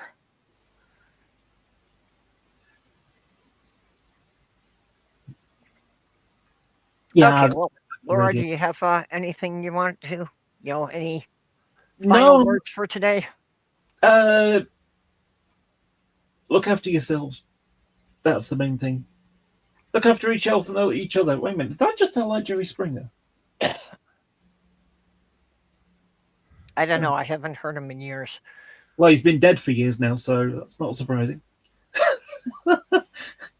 Now, see, that really doesn't mean anything, people. I keep telling people, how long has Stephen Hawking been dead? And his wheelchair still speaks. Jerry Springer's still alive. Oh, no, he's died. 2023. Okay. All right, so Mage, what have you got coming up? Well, I got my Sunday show. 8 p.m. Eastern and Mage's Media Musings. Do a little singing. I'll showcase somebody's art from Twitter or Blue Sky or whatever. Could be just about anything. I'll do some movie trivia tonight. This week's movie trivia will be on the Stargate movie. And of course, I have another chapter of The Time Machine from H.G. Wells to read. We're almost through the book. Busy. Cool. That's the show. It runs about 2 hours, and since we mentioned the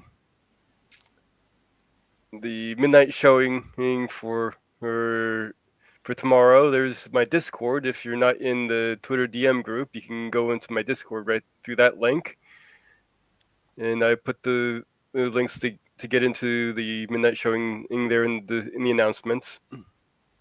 Excellent. You're incredibly busy.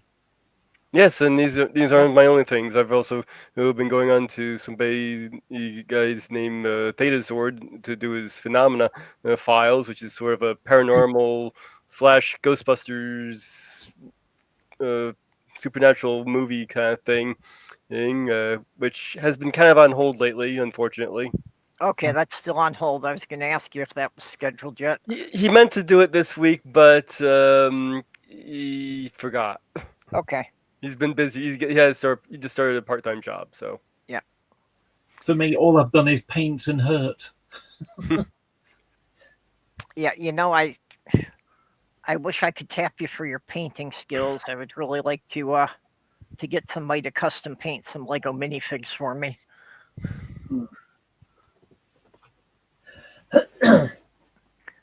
Ow. Yeah, at the moment I've been painting Space Marines. Yeah, I know. You had posted some of them. I've seen some of them, and that's what I mean. I couldn't possibly work on something that small without making a total mess of it. And I'm hoping my health will get good enough so I can go back out to my gardening. Yep. Well, the weather's getting better. Maybe that'll help. Yeah, maybe it's just still trying to get over some bronchitis. It's been like getting stuff in my lungs every few nights. Where are you located anyway? I can't remember. Florida. Ah. I'm just happen to be very susceptible to bronchitis, and I've been hospitalized a few times in the past 6 months.